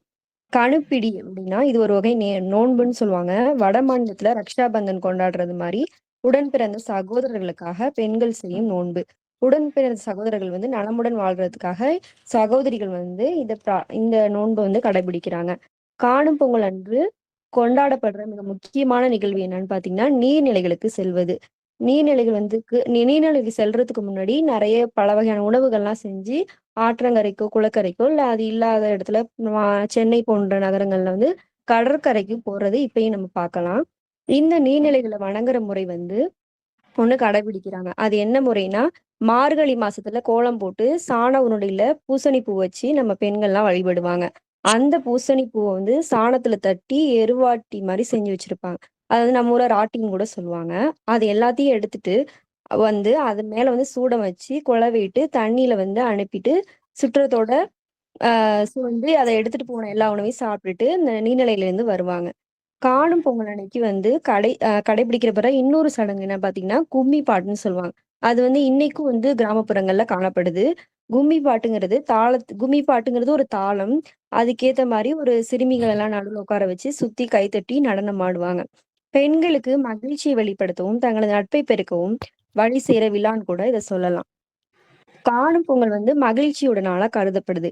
மக்கள் வந்து அந்நியரோட சுதந்திரமா பழகுறாங்க. புதிய உறவுகள் தொடங்கப்படுது. பெண்களுக்கு குறிப்பா தாய்மார்களுக்கு நடத்தப்படுற போட்டிகள், இசை நாற்காலி, கோலப்போட்டி, கபடி, பாடல் ஆடல் என அனைத்து திறமைகளும் வெளிப்படும் நாளாகவும் இந்த நாள் கன்னி பொங்கல் மாறி போகுது. கன்னி பொங்கல் அல்லது கணுப்பொங்கல் அப்படின்னு சொல்ற இந்த தினத்துல வந்து மக்கள்லாம் ஒன்று கூடி மகத்தான உணவு உண்டு மயிலாட்டம், ஒயிலாட்டம் போன்ற பாரம்பரிய நடனங்கள்லாம் நடத்தப்படுது இந்த நாள்ல. மேலும் ஜல்லிக்கட்டு, வழுக்கு மரம், மல்லர் கம்பம், உரியடித்தல், கபடி, சிலம்பம் என்று தங்கள் பகுதியில் உள்ள இளைஞர்கள், கிராமவாசிகள் எல்லாருமே இணைந்து மேடை அமைத்து பல்வேறு கலை நிகழ்ச்சிகளும் நடத்துவதை இன்றளவும் தமிழ்நாட்டில் உள்ள அனைத்து கிராமங்களிலும் காண முடியும். தமிழ்நாடு பல்வேறு கலாச்சாரங்களும் பண்பாடும் கொண்ட மாநிலமாகும்.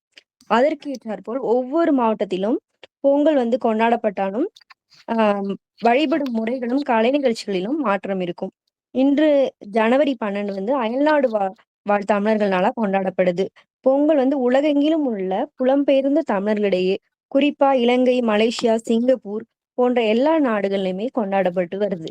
இறுதியாக காணும் பொங்கல் அன்று குடும்பத்தில் உள்ள இளையவர்கள் முதல் பெரியவர்களுக்கு மரியாதை செலுத்தி அதற்கு பதிலாக அவர்கள் தரும் பணத்தையோ பரிசுகளையோ பெற்றுக்கொள்கிறார்கள். உறவுகளை மதித்தல் என்னும் தமிழர் பண்பாட்டை காணும் பொங்கல் நமக்கு கற்றுத்தருகிறது. மொத்தத்தில் கவலைகளை மறந்து பொங்கல் தினம் கொண்டாடும் போது உள்ள மகிழ்ச்சியை இறுதி வரை இருக்க செய்து பொங்கலை மகிழ்ச்சியோடு வழி அனுப்பும் நாளாக காணும் பொங்கல் அமைகிறது என்று கூறி மகிழ்ச்சியுடன் விடைபெறுகிறேன். நன்றி, வணக்கம். அழகு தமிழ்ல பாத்தீங்கன்னா அனுஷியா அவர்கள் காணும் பொங்கலை பத்தி விரிவா வந்து அவங்களோட கருத்துக்களை தெரிவிச்சிருக்காங்க. அதாவது 4வது நாளா வந்து பொங்கலை கொண்டாடுறாங்க. அது மட்டும் இல்லாம காணும் பொங்கல் அப்படின்னாலே பாத்தீங்க அப்படின்னா காண்றது அதாவது சொந்தங்களாகட்டும், சொந்த பந்தங்கள், நண்பர்கள் அவங்கள வந்து இப்போ பொங்கல் முடிந்த பிறகு 3வது நாள் மாட்டுப் பொங்கல் முடிந்த பிறகு அடுத்த நாள் போய் சொந்தங்கள் எல்லாத்தையும் கண்டுகளிக்கிறதுக்காக போறதுதான் வந்து பாத்தீங்க அப்படின்னா காணும் பொங்கல் அப்படிங்கறது வந்து சுருக்கமா சொல்லியிருக்காங்க. அது மட்டும் இல்லாம இன்னொரு சில இடங்கள்ல எல்லாம் பாத்தீங்க அப்படின்னா நீர்நிலைகளுக்கு சென்று அங்க போய் சில சடங்குகள் பண்றதெல்லாம் இருக்கும். அந்த மாதிரி எல்லாம் சொல்லியிருக்காங்க. இப்ப எங்க ஊர்லலாம் பாத்தீங்க அப்படின்னா பூ பறிக்கிற நோம்பி அப்படின்னு வந்து முதல்ல பண்ணிட்டு இருப்பாங்க. அதாவது முதல்ல தைப்பொங்கல், மாட்டுப்பொங்கல் முடிஞ்சு 3வது நாள் காணும் பொங்கலா இருக்கும். அப்போ வந்து பாத்தீங்க அப்படின்னா கோயில்ல போய் அங்க வந்து கும்மி அடிச்சு தங்கச்சி அனுஷியா அவர்கள் சொன்ன மாதிரிதான் இப்ப பெண்கள் எல்லாரும் பாத்தீங்க அப்படின்னா கும்மி அடிச்சு கும்மி பாட்டு பாடி கும்மி அடிச்சுட்டு அங்கிருந்து எல்லாரும் ஊர் மக்கள் எல்லாரும் வந்து பாத்தீங்க அப்படின்னா நடந்தே வந்து ஆத்துக்கு போய் அங்க போய் பொரி தேங்காய் இதெல்லாம் சாப்பிட்டு அப்புறம் வந்து அதெல்லாம் ஆத்துல சில சடங்குகள் பண்ணிட்டு மறுபடியும் வந்து திரும்பி நடந்து வந்து வருவாங்க. பூ பறிக்கணும் இதெல்லாம் வந்து பாத்தீங்கன்னா இப்ப சொல்லும்போது வந்து ஞாபகத்துக்கு வருது. முதல்ல எல்லாம் வந்து பாத்தீங்கன்னா இந்த மாதிரிலாம் பண்ணி வந்து இந்த காணும் பொங்கலை வந்து கொண்டாடிட்டு இருந்தாங்க. இப்ப வந்து எந்த ஊர்கள்ல இப்படி பண்றாங்க அப்படிங்கிறது தெரியல. எங்க ஊர்லயும் இப்ப வந்து பண்றது இல்ல. அஹ் இதெல்லாம் கேட்கும்போது பாத்தீங்க அப்படின்னா அந்த காலத்துல ஒரு 10 வருஷத்துக்கு முன்னாடி எப்படி இருந்தோமோ அதெல்லாம் அந்த நினைவுகள் எல்லாமே வந்து வருது. காணும் பொங்கல் முக்கியமா வந்து பாத்தீங்க அப்படின்னா தைப்பொங்கல் அப்போ வந்து எல்லாரும் வந்து அந்த அறுவடை பண்ண நெல்லை வச்சு பொங்கல் வைப்பாங்க. இரண்டாவதா அதுக்கு உதவியா இருந்த மாடு எல்லாத்தையும் வந்து பாத்தீங்கன்னா மாடு ஆடாகட்டும் எல்லாத்தையுமே குளிப்பாட்டி கோழி அந்த மாதிரி எல்லாத்தையுமே இது பண்ணி அதுக்கு வந்து பெயிண்ட் அடிச்சு சுத்தம் பண்ணி அதுக்கு வந்து பொங்கல் வச்சு கொண்டாடுவாங்க. மூன்றாவதா அந்த நெல் எடுத்துட்டு அப்போ அந்த காலத்துல எல்லாம் பாத்தீங்க அப்படின்னா பெரிய வாகனங்களோ போக்குவரத்துகளோ இருக்காது. சொந்தங்கள்ல வந்து சும்மா இப்ப இருக்கிற மாதிரி போன்லயோ உடனே எல்லாம் பேசிட முடியாது. அப்போ வந்து ஒரு முக்கியமான நாள் அந்த பொங்கல் அப்பதான் வந்து பாத்தீங்கன்னா இப்ப நெல் நிறைய வந்திருக்கும். நெல் தான் வந்து முக்கியமான மூலப்பொருளா இருந்திருக்கும். அதை வந்து வணிகம் செய்வாங்க. அந்த மாதிரி இருக்கும்போது அதையும் வந்து பாத்தீங்கன்னா சொந்தக்காரங்களுக்கு கொடுக்கலாம். அவங்க நெல்லா கொடுக்கலாம் அப்படின்னு சொந்தக்காரங்க வீட்டுக்கெல்லாம் போறது எல்லாமே வந்து பாத்தீங்கன்னா அந்த காணும் பொங்கல் அப்போ வந்து நடந்துருக்கு. இதெல்லாம் வந்து பாத்தீங்கன்னா அந்த காணும் பொங்கலை பத்தி விலாவரியா சொல்லியிருக்காங்க. சிறப்பா பேசியிருக்காங்க. இப்ப வந்து 5 முடிந்தது. இறுதியா வந்து பாத்தீங்க அப்படின்னா போகி, ராணுவ பொங்கல், மாட்டுப் பொங்கல், காணும் பொங்கல், உழவர் திருநாள் இதெல்லாம் பத்தி பேசியாச்சு. அடுத்ததா வந்து பாத்தீங்க அப்படின்னா சமத்துவ பொங்கல். இதுவுமே வந்து பாத்தீங்கன்னா பெயர் வந்து புதுசா தான் இருக்கு. இது வந்து இப்ப சமீபத்துல தான் கொண்டாடிட்டு இருக்காங்க அப்படின்னு நான் யூகிக்கிறேன். எனக்கும் வந்து அதை பத்தி தெரியல. சோ உங்களுக்காக நேயர்களுக்காக இறுதியா வந்து பாத்தீங்கன்னா சமத்துவ பொங்கல் பத்தி பேசுறதுக்கு செல்வி லோகநாயகி அவர்களை அன்போடு அழைக்கிறேன்.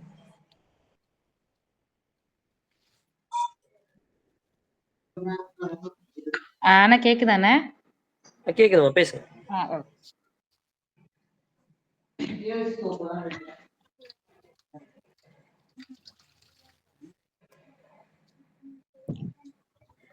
ஆத்திச்சூடி இளம்பிறை அணிந்து மோனத்திருக்கும் முழுவெண் மேனியான் கருநிறம் கொண்டு பார் கடல் மிசை கிடப்போன் முகமது நபிக்கு மறையருள் புரிந்தோன் இயேசுவின் தந்தை எனப்பல மதத்தினர் உருவகத்தாலே உணர்ந்துணராது பல வகையாக பரவிடும் பரம்பொருள் ஒன்றே அதனியல் ஒளியுறும் அறிவாம் அதன்நிலை கண்டார் அல்லலை அகற்றினார் அதனருள் வாழ்த்தி அமரவாழ்வு எய்துவோம் என்ற அடிகளுடன் என்னடி துவங்குகிறேன். எனக்கு முன்பே பேசி இருக்கக்கூடிய அத்துணை சகோதர சகோதரிகளுக்கும் என்னுடைய முதற்கண் வாழ்த்துக்களை தெரிவித்துக் கொள்கிறேன். இந்த பொங்கல் திருநாளை பற்றியும் நம்முடைய தமிழரினுடைய பண்பாட்டை பற்றியும் நம்முடைய பண்டிகைகளை பற்றியும் ஒவ்வொரு பொங்கலை பற்றியும் இத்துணை அழகாக விளக்கமாக அனைத்து செய்திகளையும் கேட்டதில் மிகுந்த மகிழ்ச்சி. இது அனைத்தையும் தைப்பொங்கலில் தொடங்கி பெரும் பொங்கல், மாட்டு பொங்கல், காணும் பொங்கல் என்று இது அனைத்தையும் தொடங்கி சமத்துவ பொங்கல். இந்த சமத்துவ பொங்கல் என்பது சாதி மத இன வேறுபாடு எதுவுமின்றி அனைத்து மக்களும் சமமாக இருக்கும் பொழுது அனைவரும் ஒன்றாக இணைந்து அனைத்து தரப்பு மக்களும் வேறு மொழி பேசக்கூடியவர்கள் வேறு மதத்தை கடைபிடிக்கக்கூடியவர்கள் என்று அத்துணை தரப்பு மக்களும் சேர்ந்து பொங்கல் வைத்து அதை சூரிய பகவானுக்கு படைத்து அந்த பண்டிகையை கொண்டாடுவது சமத்துவ பொங்கல். நம்முடைய வீட்டிலே உறவினர்களுடன் சேர்ந்து நம்ம பொங்கல் வைக்கிறது நம்முடைய வழக்கம் இயல்பு. இந்த சமத்துவ பொங்கல் என்பது நாம் படிக்கக்கூடிய பள்ளியிலும் பயிலக்கூடிய கல்லூரிகளிலும் நம் வேலை செய்யக்கூடிய இடங்களிலும் அலுவலகங்களிலும் அங்க இருக்கக்கூடிய அத்துணை தரப்பு மனிதர்களுடன் சேர்ந்து கொண்டாடக்கூடியது சமத்துவ பொங்கல். இப்ப காணும் பொங்கல், பெரும் பொங்கல், மாட்டு பொங்கல் இது அத்தனை பொங்கலை விடவும் சமத்துவ பொங்கலுக்கென்று ஒரு தனி சிறப்பு உண்டு. இப்ப பொங்கல் என்பது நம்முடைய ஒரு இந்துக்கள் பண்டிகை என்று பார்க்காமல் இது நம்முடைய தமிழர்களுடைய ஒரு பெருமிதம். தமிழர் கொண்டாடக்கூடிய ஒரு பெருமையான விழா, தமிழருக்கு ஒரு மணிமகுடம் போன்ற ஒரு விழா நம்முடைய பொங்கல் பண்டிகை. அதில் எத்தனை விதமான வாழ்க்கைக்கு தேவையான அரண்களை இந்த பண்டிகை கற்பிக்கின்றது. சூரிய பகவான், இந்த சூரியனை நாம் வணங்க வேண்டும். சூரியன் இந்த பயிர்கள் எல்லாம் செழித்து வளர்ந்து வயலெல்லாம் விளைந்து இருப்பதற்கு காரணம் அந்த சூரிய பகவான். அவருக்கு ஒரு நன்றி சொல்லும் நிகழ்வாக இந்த பொங்கலை நாம் கொண்டாடுகிறோம். நன்றி சொல்வது, உறவினர்களை கொண்டாடுவது, நண்பர்களை கொண்டாடுவது, உறவுகளுடன் சேர்ந்து கூடி மகிழ்வது, இது போன்ற ஒற்றுமை, ஒருமைப்பாடு, நன்றி சொல்லுதல் என்று நம்முடைய அத்துணை நல்ல அரண்களையும் நல்ல விஷயங்களையும் சேர்த்து செய்யும்படியாக இந்த பொங்கல் பண்டிகை அமைந்திருக்கிறது. அதைவிட முக்கியமாக நம்முடைய மா மாடு, நம்ம வளர்க்கக்கூடிய மாடு, நம்ம அதுக்கு எத்துணை வகையிலே நம் நன்றி சொல்லும் விதமாக அந்த ஒரு மரியாதை செலுத்துவது போன்ற ஒரு நிகழ்வு இந்த மாட்டுப் பொங்கல். தம்பி என்னை விட அழகாக அதை பற்றி விளக்கமாக சொன்னாரு. அப்போ இத்தனை இதிலே சிந்தித்து பார்த்தால் புரியும், நம்முடைய பொங்கல் பண்டிகை என்பது எத்தனை சிறப்பாக இத்தனை நல்லொழுக்கங்களை கற்பித்து ஒரே பண்டிகை. தைத்திருநாள் தமிழருடைய பெருமையை சொல்லக்கூடிய இந்த பொங்கல் திருநாள் இப்படி நல்ல ஒரு அரண்களை கடைபிடிக்கும் விதமாக அதை வருடம் வருடம் நம்ம கொண்டாடி மகிழ்வதிலே எப்படி ஒரு நுணுக்கத்தை தமிழன் வைத்திருக்கிறான் என்று நாம் சற்று சிந்தித்து பார்க்க வேண்டும். அதில் தான் இந்த சமத்துவ பொங்கல் ஏன் தனி சிறப்புடையது என்றால், இது ஏதோ இந்துக்கள் கொண்டாடும் விழாவாக இல்லாமல் அனைத்து மக்களையும் சேர்த்து சமத்துவமாக இந்த பொங்கலை வைத்து கொண்டாட வேண்டும் என்று அலுவலகங்களிலும் கல்லூரிகளிலும் இந்த பொங்கல் வைத்து பல்வேறு போட்டிகளையும் நடத்தி பள்ளிகளில் இருக்கக்கூடிய குழந்தைகளுக்கு நிறைய போட்டிகள் நடத்துவதோடு மட்டுமில்லாமல் அந்த பொங்கல் பண்டிகை என்று அழகாக, இப்ப பெண்கள் என்றால் ஒரு புடவை அணிந்து, ஆண்கள் என்றால் நம்முடைய பண்பாட்டையும் கலாச்சாரத்தையும் வெளிப்படுத்தும் விதமாக நம்முடைய பெருமிதமான நம்முடைய வேட்டி, அந்த வேட்டி அணிந்து இந்த கம்பு சுற்றுதல், சிலம்பாட்டம், இது போன்ற பல்வேறு வகையான தமிழருடைய வீரத்தையும் தமிழருடைய அறத்தையும் கற்பிக்கக்கூடிய விளையாட்டு போட்டிகளை நடத்தி இப்போ ஒரு பள்ளியிலே ஒரு பொங்கல் பண்டிகை கொண்டாடக்கூடிய ஒரு மதத்தை சார்ந்த மக்கள் மட்டும் இருக்க மாட்டாங்க. ஒரு பள்ளியில அனைத்து மதத்தை சார்ந்த மாணவர்களும் படிப்பாங்க. கல்லூரியிலும் வேலை பார்க்கும் இடங்களும் அப்படிதான். சமத்துவமாக பொங்கல் என்பது இது ஒரு மதத்தினருடைய பண்டிகை அல்ல, இது நம் ஒட்டுமொத்த தமிழருடைய பெருமிதத்தை சொல்லக்கூடிய பண்டிகை என்று எல்லோரையும் சேர்த்து அனைவருடனும் சேர்ந்து வீடை தாண்டி வேலை பார்க்கும் இடத்திலையும் கல்லூரி முன்பே நான் சொன்னது போல இந்த சமத்துவ பொங்கலை நாம் கொண்டாடி மகிழ்கிறோம். ஏன் தெரியுமா? சமத்துவம் என்பது சிறப்புடையது. நம்முடைய தமிழ் மொழி, நம்முடைய தமிழ்நாடு கற்பிக்கக்கூடிய மிக முக்கியமான ஒரு அறம் என்னன்னு பாத்தீங்கன்னா சமத்துவம். சமத்துவத்தோடு இருக்க வேண்டும் என்று சொல்லிதான் நம்முடைய வாழ்ந்து மறைந்த அத்துணை பெருந்தகைகளும் நமக்கு சொல்லி சென்றிருக்கிறார்கள். பெரியாரும் கூட சொல்லுவார், சமத்துவத்திற்காக அத்துணை விஷயங்களையும் முன்னெடுத்த ஒரு நல்ல மனிதர் அவர்.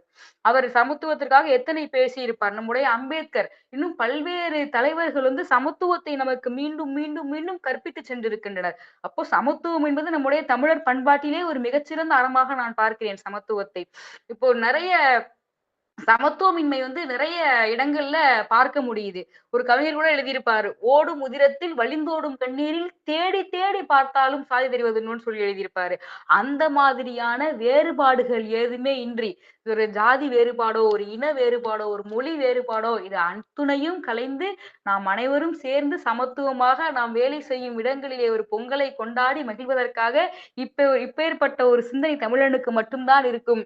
சமத்துவ பொங்கல் இன்று ஏன் ஒரு வேலை பார்க்கும் அலுவலகம், கல்லூரி, பள்ளி, இது அத்துணையும் கடந்து இன்று நிறைய நான் பார்த்தேன். போன வருடமாகட்டும், அது இந்த வருடமாகட்டும், நிறைய ஊராட்சி மன்ற அலுவலகங்களிலே சமத்துவ பொங்கல் கொண்டாடுகிறார்கள். அந்த ஊராட்சி மன்ற அலுவலகத்தில் ஊராட்சி மன்ற தலைவர் அவர் இல்லாமல் அவர் கூட இருக்கக்கூடிய அந்த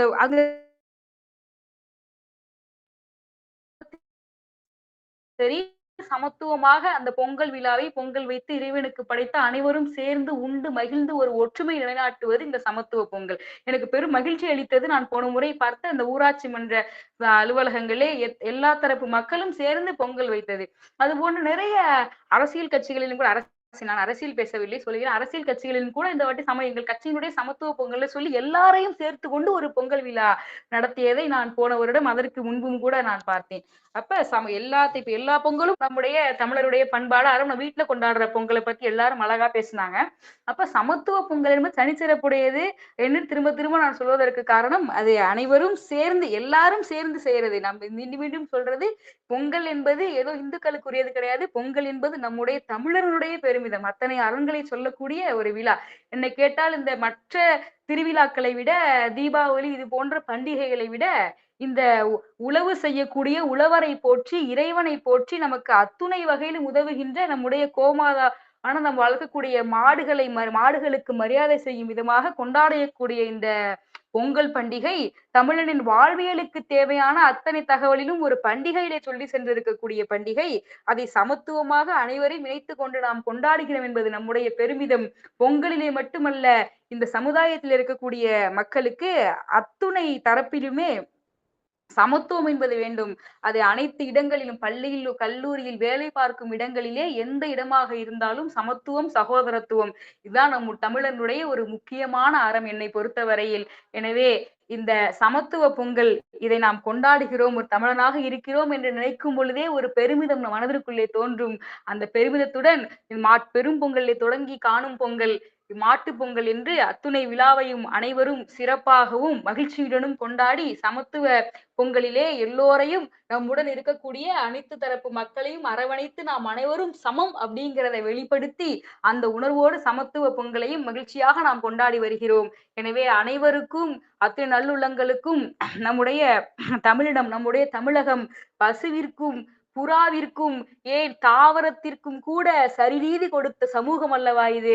அப்படிப்பட்ட சமூகத்திலே, அப்படிப்பட்ட அரணோடு வாழ்ந்த இந்த தமிழகத்திலே சமத்துவம் என்பது இல்லாமல் எப்படி? எனவே அந்த சமத்துவ பொங்கல் இது அத்தனையும் விட ஒரு தனி சிறப்புடையது. அத்துணை பொங்கல் விழாவையும் அனைவரும் மகிழ்ந்து உணர்ந்து நம்முடைய பாரம்பரிய ஆடைகளை அணிந்து மகிழ்ச்சி களிப்போடு உங்களுடைய மனதிலும் உள்ளத்திலும் பொங்கல் பொங்குவதை போல இன்பமும் வாழ்வில் செழிப்பும் பொங்க பொங்க நீங்கள் அனைவரும் நிம்மதியாகவும் மகிழ்ச்சியாகவும் இந்த பொங்கலை கொண்டாடி அனைவருடனும் சேர்ந்து சமத்துவத்தை நிலைநாட்டுவோம். நம்முடைய தமிழரை விட சிறப்பான பண்டிகைகளிலே யாருக்கும் இல்லை என்று மார்த்தட்டிக் கொள்வோம் என்று கூறி இந்த நல்லதொரு வாய்ப்பிற்கு நன்றி கூறி விடைபெறுகிறேன். செத்தாலும் தமிழ் படித்து சாக வேண்டும், எந்த சாம்பலிலும் தமிழ் மணந்து வேக வேண்டும். அனைவருக்கும் இனிய பொங்கல் நல்வாழ்த்துக்கள்.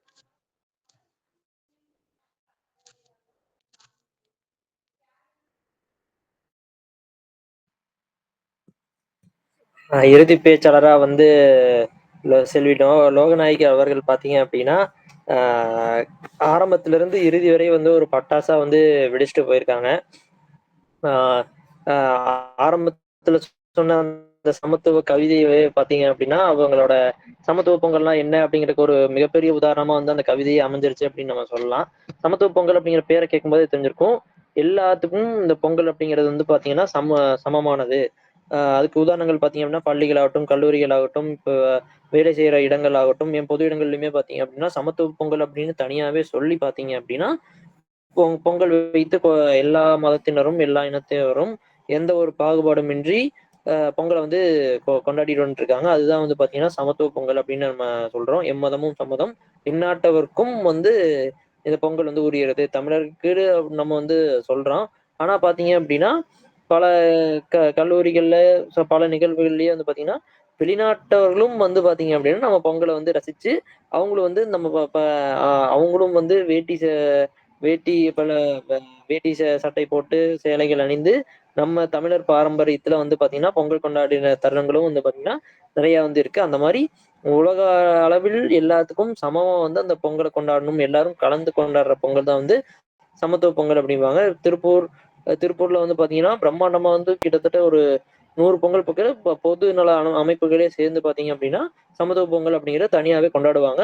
இது வருடங்கள் நடக்கிற நிகழ்வா இருக்கு. அதே மாதிரி இப்ப கூட நான் இன்னைக்கு கூட ஒரு செய்தியில படிச்ச மேட்டுப்பாளையத்திலயும் வந்து பாத்தீங்க அப்படின்னா சமத்துவ பொங்கல் அப்படின்னு வந்து எல்லாரும் வந்து சேர்ந்து வந்து கொண்டாடுறதா வந்து அறிவிச்சிருக்காங்க. மூன்றாம் ஆண்டு அந்த போஸ்டர்ல வந்து போட்டிருந்தாங்க. 3ஆம் ஆண்டா வந்து பாத்தீங்கன்னா சமத்துவ பொங்கல் வந்து அவங்க வந்து மேட்டுப்பாளையத்துல ஒரு பகுதியில வந்து கொண்டாடுறேன் அப்படின்னு வந்து அறிவிச்சிருக்காங்க. இந்த மாதிரியான கலாச்சாரங்களும் பெருகிட்டு வருது.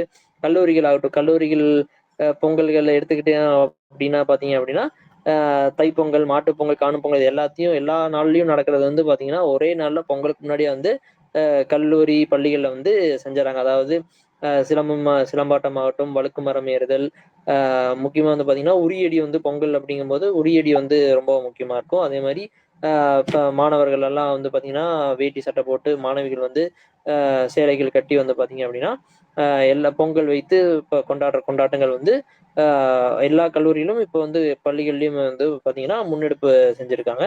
இதுல வந்து எந்த வித சமத்துவ பொங்கல் மாதிரி தான் இதைய நம்ம எடுத்துக்காட்டா சொல்லணும். எந்த ஒரு வேறுபாடும் இன்றி எல்லாருமே வந்து சமமா வந்து பங்கு பெற்று பயங்கரமா வந்து பொங்கல் வந்து கொண்டாடிட்டு தான் இருக்காங்க. நிறைவா வந்து பாத்தீங்க அப்படின்னா 6 பேச்சாளர்களும் அவங்களோட கருத்தை அவங்களோட தலைப்புக்கு ஏத்த மாதிரி அற்புதமா வந்து பேசியிருக்காங்க.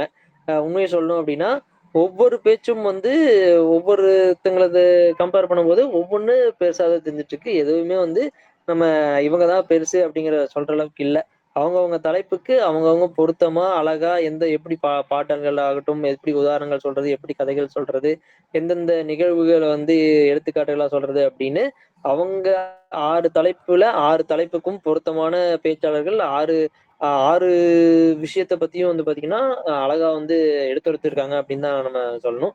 இறுதியா வந்து நம்ம ஒரு நிறைவா வந்து இந்த பேச்சரங்கத்துல என்ன நடந்தது அப்படின்னு பாத்தீங்க அப்படின்னா, முதல்ல வந்து போகியை பத்தி சொல்லும்போது பழையன கழிதலும் புதியன புகுதலும் அப்படிங்கிறது தான் வந்து முக்கியமான போகி அப்படிங்கிறது. அதுல பழைய பொருள்களாகட்டும் பழைய எண்ணங்களை வந்து கழிஞ்சிட்டு புதிய ஒரு பாதையில வந்து செல்றது அப்படிங்கிறது போகியா வந்து நம்ம கொண்டாடிட்டு இருக்கோம்.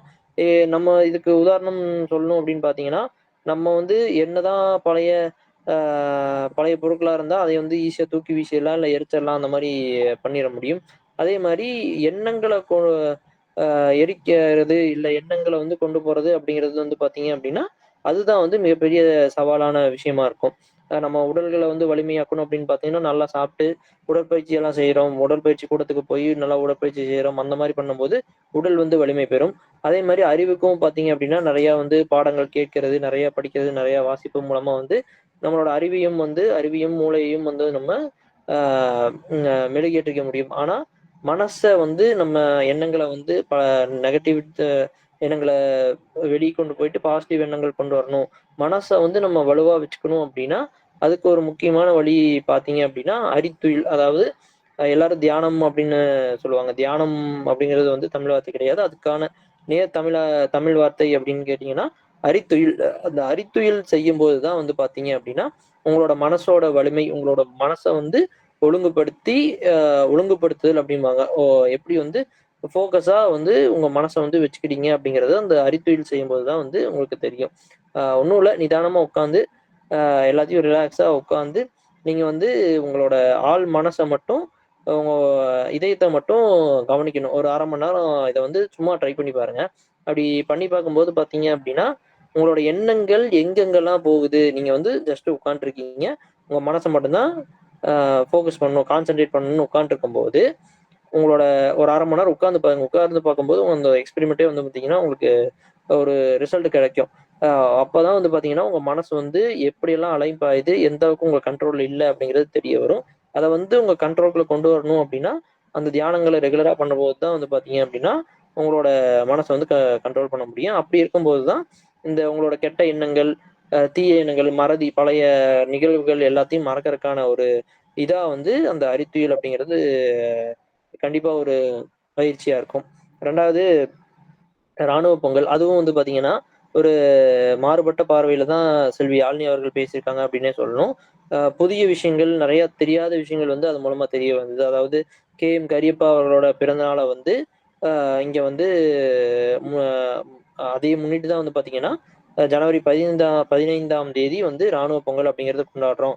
அதுவும் வந்து பாத்தீங்கன்னா ஒவ்வொரு வருடங்களும் ஒவ்வொரு இடங்கள்ல ஒவ்வொரு தீம் வச்சு கொண்டாடுறோம் அப்படிங்கிறது எல்லாமே வந்து பாத்தீங்கன்னா ரொம்பவுமே புதுமையா இருக்கு. அதை 2024 கூட மாடர்னைசேஷன், பப்ளிக் என்கேஜ்மெண்ட் பத்தி எல்லாம் பண்ணியிருக்காங்க அப்படிங்கிற மாதிரி தகவல் சொன்னாங்க. அற்புதமா வந்து அதே மாதிரி எந்தெந்த இடங்கள்ல எப்படியெல்லாம் பொங்கல் கொண்டாடுவாங்க அப்படிங்கிற மாதிரி சொல்லியிருந்தாங்க. மன்னார் அப்படிங்கிற இடத்துல வந்து பொதுமக்கள் கூடயே வந்து ராணுவ வீரர்கள் கொண்டாடுவாங்க அப்படிங்கிற மாதிரிலாம் சொல்லியிருந்தாங்க. இது வந்து ரொம்பவுமே புதுமையா இருந்தது, கேட்கறதுக்கும் புதுமையா இருந்தது. இந்த மாதிரி ஒரு புது தகவல் தெரியறதுக்கும் வந்து நமக்கு ஒரு பயனுள்ளதா இந்த பேச்சரங்கம் இருந்தது. அடுத்து பாத்தீங்கன்னா மாட்டுப்பொங்கல் பற்றி, அது வந்து நம்ம சொல்லவே வேண்டாம். நம்ம தம்பி மதுரக்கார தம்பி அற்புதமா வந்து பேசியிருந்தாரு. முக்கியமா அதுல அவர் சொன்னது பாத்தீங்கன்னா அந்த ஜல்லிக்கட்டு அப்படிங்கும்போது பொதுவா மத்தவங்களுக்கு எல்லாம் ஜல்லிக்கட்டு அப்படின்னா மாடு வரும், காளையை பிடிக்கிறது அப்படிங்கிற மாதிரிதான் இருந்திருக்கும். ஆனா வந்து அவர் அந்த 3 வித்தியாசங்கள் வந்து அருமையா சொல்லியிருந்தாரு.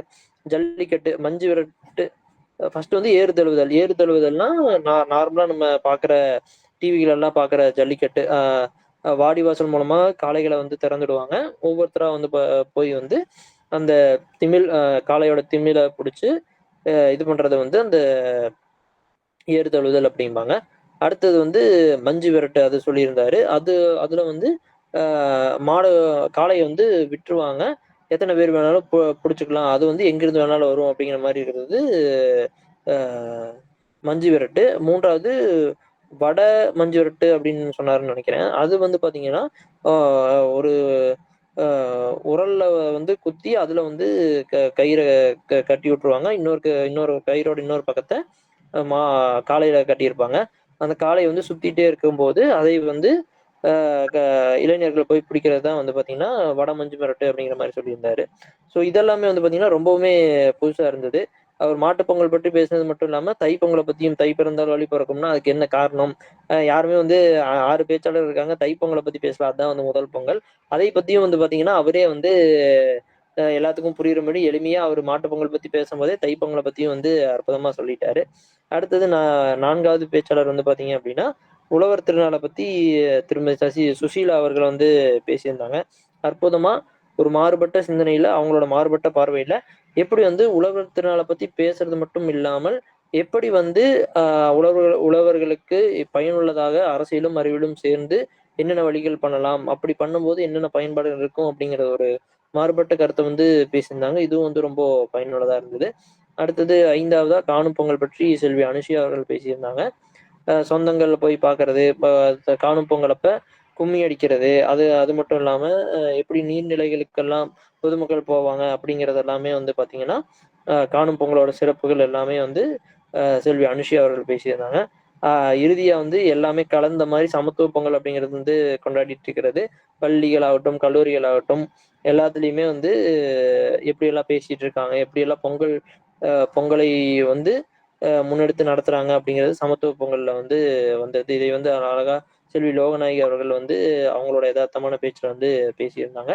ஆ ஆக மொத்தம் பார்த்தீங்க அப்படின்னா, 6 பேச்சாளர்களும் அவங்களோட கடமைய வந்து சிறப்பா செஞ்சிருக்காங்க அப்படின்னு தான் சொல்லணும். 6 பேச்சாளர்களுக்கும் எங்களது களஞ்சியம் சமூக வானொலி சார்பாக நெஞ்சார்ந்த நன்றிகளை தெரிவித்துக் கொள்கிறோம். இதே மாரி ஒரு அடுத்த பட்டிமன்றம், பேச்சரங்கம் ஏதோ ஆகட்டும். அதுலயும் புதிய புதிய தகவல்களுடன் எல்லாத்துக்கும் வந்து தமிழ் மக்களுக்கு ஒரு நல்ல செய்தி கிடைக்கும் அப்படின்னு நம்புறோம். இது வந்து எல்லாத்துக்குமே பயனுள்ளதா இருக்கும் அப்படின்னு வந்து ரொம்ப வந்து மத்த பட்டிமன்றங்களை ஒப்பிடும்போது, இது வந்து இன்னுமே வந்து சிறப்பா இருந்திருக்கும். நெறைய பேத்துக்கு பயனுள்ள கருத்துக்கள் வந்து நிறைய கிடைத்திருக்கும். தெரிஞ்சுக்க வேண்டிய கருத்துக்கள் கிடைத்திருக்கும் அப்படின்னு வந்து நாங்க நம்புறோம். ஆ அதே மாரி பொங்கல பத்தி எடுத்துக்கிட்டோம் அப்படின்னா, கலாச்சார மாற்றங்கள் ஆகட்டும், காலநிலை மாற்றங்களால நெறைய வந்து மாறிட்டு வந்திருக்கு. அப்ப பொங்கல கொண்டாடினபடி இப்ப கொண்டாடுறாங்கன்னா, இல்லை அப்படிங்கிறது தான் வந்து மிகப்பெரிய ஒரு கேள்விக்குறியா இருக்கு. உதாரணத்துக்கு நான் சொன்ன மாரி இந்த பூ பறிக்கிற நோம்பியெல்லாம் எங்க ஊர்ல போவாங்க. அதெல்லாம் இப்ப வந்து நடக்கிறது இல்ல. அதே மாரி எப்படி முதல்ல பண்ணிட்டு இருந்தாங்க அப்படிங்கிறதே நெறைய பேத்துக்கு இப்ப இருக்கிற ஒரு அவசரமான சூழ்நிலையில தெரிஞ்சுக்கிறது கூட இல்ல. இதெல்லாம் வந்து இந்த இந்த பேச்சரங்கம் மூலமா எல்லாத்துக்கும் அந்தந்த விழா, அந்தந்த பொங்கலோட சிறப்பு வந்து தெரிஞ்சிருக்கும் அப்படின்னு வந்து அ அ அற்புதமா ஒரு கமெண்ட் போட்டு எங்கள் களஞ்சியம் இல்ல, நமது களஞ்சியம்னு சிறப்பான ஒரு கருத்து தான். நமது களஞ்சியம் வானொலி சார்பா வந்து எல்லாத்துக்கும் நன்றிகளை தெரிவித்துக் கொள்கிறோம். அதே மாரி அ என்னமோ சொல்லிட்டு இருந்தேன். இடையில மறந்துட்டேன். ம், ம். எல்லாத்துக்கும் பயன்படும் வகையில் வந்து அடுத்த நிகழ்ச்சியிலும் செய்வோம் அப்படின்னு இதன் மூலம் வந்து நாங்க தெரிவித்துக் கொள்கிறோம். இதை கேட்டுக்கொண்டிருந்த அனைத்து நமது களஞ்சியம் சமூக வானொலி நேயர்களுக்கும், பார்வையாளருக்கும், அனைத்து பேச்சாளர்களுக்கும் எங்களது நன்றிகளை தெரிவித்துக் கொள்கிறோம். பவித்ரா முடிச்சிடலாங்களா? நன்றி என்ன. எப்பவுமே வழக்கமா வந்து ஒவ்வொருத்தவங்களுக்குமே வந்து ஒரு தனியா வந்து ஒரு கமெண்ட் குடுத்து, அவங்கள வந்து என்கரேஜ் பண்ற வகையில நம்ம பேசுவோம். இன்னைக்கு வந்து என்னுடைய வேலைய வந்து ரொம்பவே சுலபமாக்கி, நேரமின்மை காரணமாகவும், கொஞ்சம் பணிச்சுமையின் காரணமாகவும் அனைத்தையுமே வந்து தொகுத்து முழுமையாக வந்து பண்ணி குடுத்துருக்கீங்க. ரொம்ப நன்றி என்ன. உங்களுடைய பணிய வந்து ரொம்பவே சிறப்பா செஞ்சிருக்கீங்க. வழக்கம் போல ரொம்பவே ஆ சிறப்பா இருந்தது. அதே மாதிரி ஒவ்வொரு பட்டிமன்றங்களுமே ஒரு தனி சிறப்பு மிக்கது. அந்த வகையில இன்றைய பட்டிமன்றமுமே பேச்சரங்கம் வந்து ரொம்பவே சிறப்பாக இருந்தது. புதுமையாகவும் இருந்தது. எங்களுக்கு ஒரு தனி அனுபவம், ஒரு சிறப்பான அனுபவம் கிடைச்ச மாதிரி இருந்தது. அது மட்டும் இல்லாம ஆஹ் நம்மளுடைய தம்பி வந்து கேட்டிருந்தாங்க, நீங்க அக்கா நீங்க பேசுங்க, நீங்க வந்து தை பிறந்தால் வழி பிறக்கும் அப்படின்ற கருத்தை வந்து நீங்க சொல்லுங்க அப்படின்னு சொல்லி கேட்டிருந்தாங்க. தம்பியுமே வந்து என்னுடைய பணியை வந்து ரொம்பவே சுலபமாக்கி அவங்களே வந்து அழகா வந்து அந்த கருத்துக்களை சொன்ன காரணத்தினாலதான் வந்து சரி தம்பியே அழகா சொல்லிட்டாங்க அப்படின்னு நான் எடுத்துக்கிட்டேன். வேற எந்தவித கருத்துக்கும் கிடையாது. ரொம்பவே வந்து சிறப்பா இருந்தது. ஒவ்வொரு பேச்சாளர்களுமே அருமையா பேசியிருந்தீங்க. ஆஹ் அருண் தம்பியாக இருக்கட்டும், கோபியை பத்தி சிறப்பாகவும், அதே மாதிரி யாழினி அவங்க வந்து நான் சொன்ன மாதிரி ராணுவத்தை பத்தி கம்பீரமான விஷயங்களை வந்து ரொம்பவே வந்து எளிமையா வந்து பேசியிருந்தாங்க. அந்த இனிமையான குரல்ல. அதே மாதிரி குட்டி கிருஷ்ணன் தம்பியும் வந்து அவங்களுக்குன்னே இது கொடுக்கப்பட்ட தலைப்பு மாதிரி கடந்த முறைகள்லாம் இல்லாம இது வந்து ஒரு புதுவிதமான குட்டி கிருஷ்ணன் தம்பி பார்த்த மாதிரி எனக்கு இருந்தது. அந்த உற்சாகத்தின் பேர்ல ரொம்பவே வந்து சிறப்பா வந்து பேசியிருந்தாங்க. சுசிலா அம்மாவுமே வந்து அவங்களுடைய மாறுபட்ட கருத்துக்களை வந்து அழகா விளக்கியிருந்தாங்க. அனுஷியா அக்காவுமே வந்து அந்த காணும் பொங்கலோட சிறப்புகளை வந்து நிறைய விஷயங்களை வந்து சொல்லியிருந்தாங்க. ஒவ்வொரு முறையுமே அவங்க நிரூபிச்சுட்டே இருக்காங்க. நான் வந்து புது பேச்சாளர் கிடையாது, எனக்கு அனுபவம் கிடைச்சிருச்சு அப்படின்றது ஒவ்வொரு முறையுமே வந்து நமக்கு தெரிய வந்துகிட்டே இருக்கு. லோகநாயகி அவங்கள பத்தி சொல்லணும் அப்படின்னா எப்பவுமே வந்து ஒரு தெளிவான கருத்துக்களை சொல்லுவாங்க. அதே போல இன்னைக்கும் வந்து சிறப்பா பேசியிருந்தாங்க. இன்னைக்கு கூட அண்ணனுக்கும் வந்து வகுப்புகள் இருக்கு, ஆனாலும் கூட நமக்காக நேரம் ஒதுக்கி இன்னைக்கு வந்து நமக்காக வந்து நேரம் செலவிட்டிருக்காங்க. இதனை வந்து இவ்வளவு நேரம் வந்து பொறுமையாக இருந்து காத்திருந்து கண்டு ரசித்த நம்மளுடைய பேச்சாளர்களுக்கும், கேட்டுக்கொண்டிருக்கக்கூடிய நேயர்களுக்கும், நம்மளுடைய வலைத்தள பார்வையாளர்களுக்கும், நம்மளுடைய களஞ்சியம் சமூக வானொலி நேயர்களுக்கும் எனது நெஞ்சார்ந்த நன்றியினை தெரிவித்துக் கொள்கிறேன். நன்றி, வணக்கம்.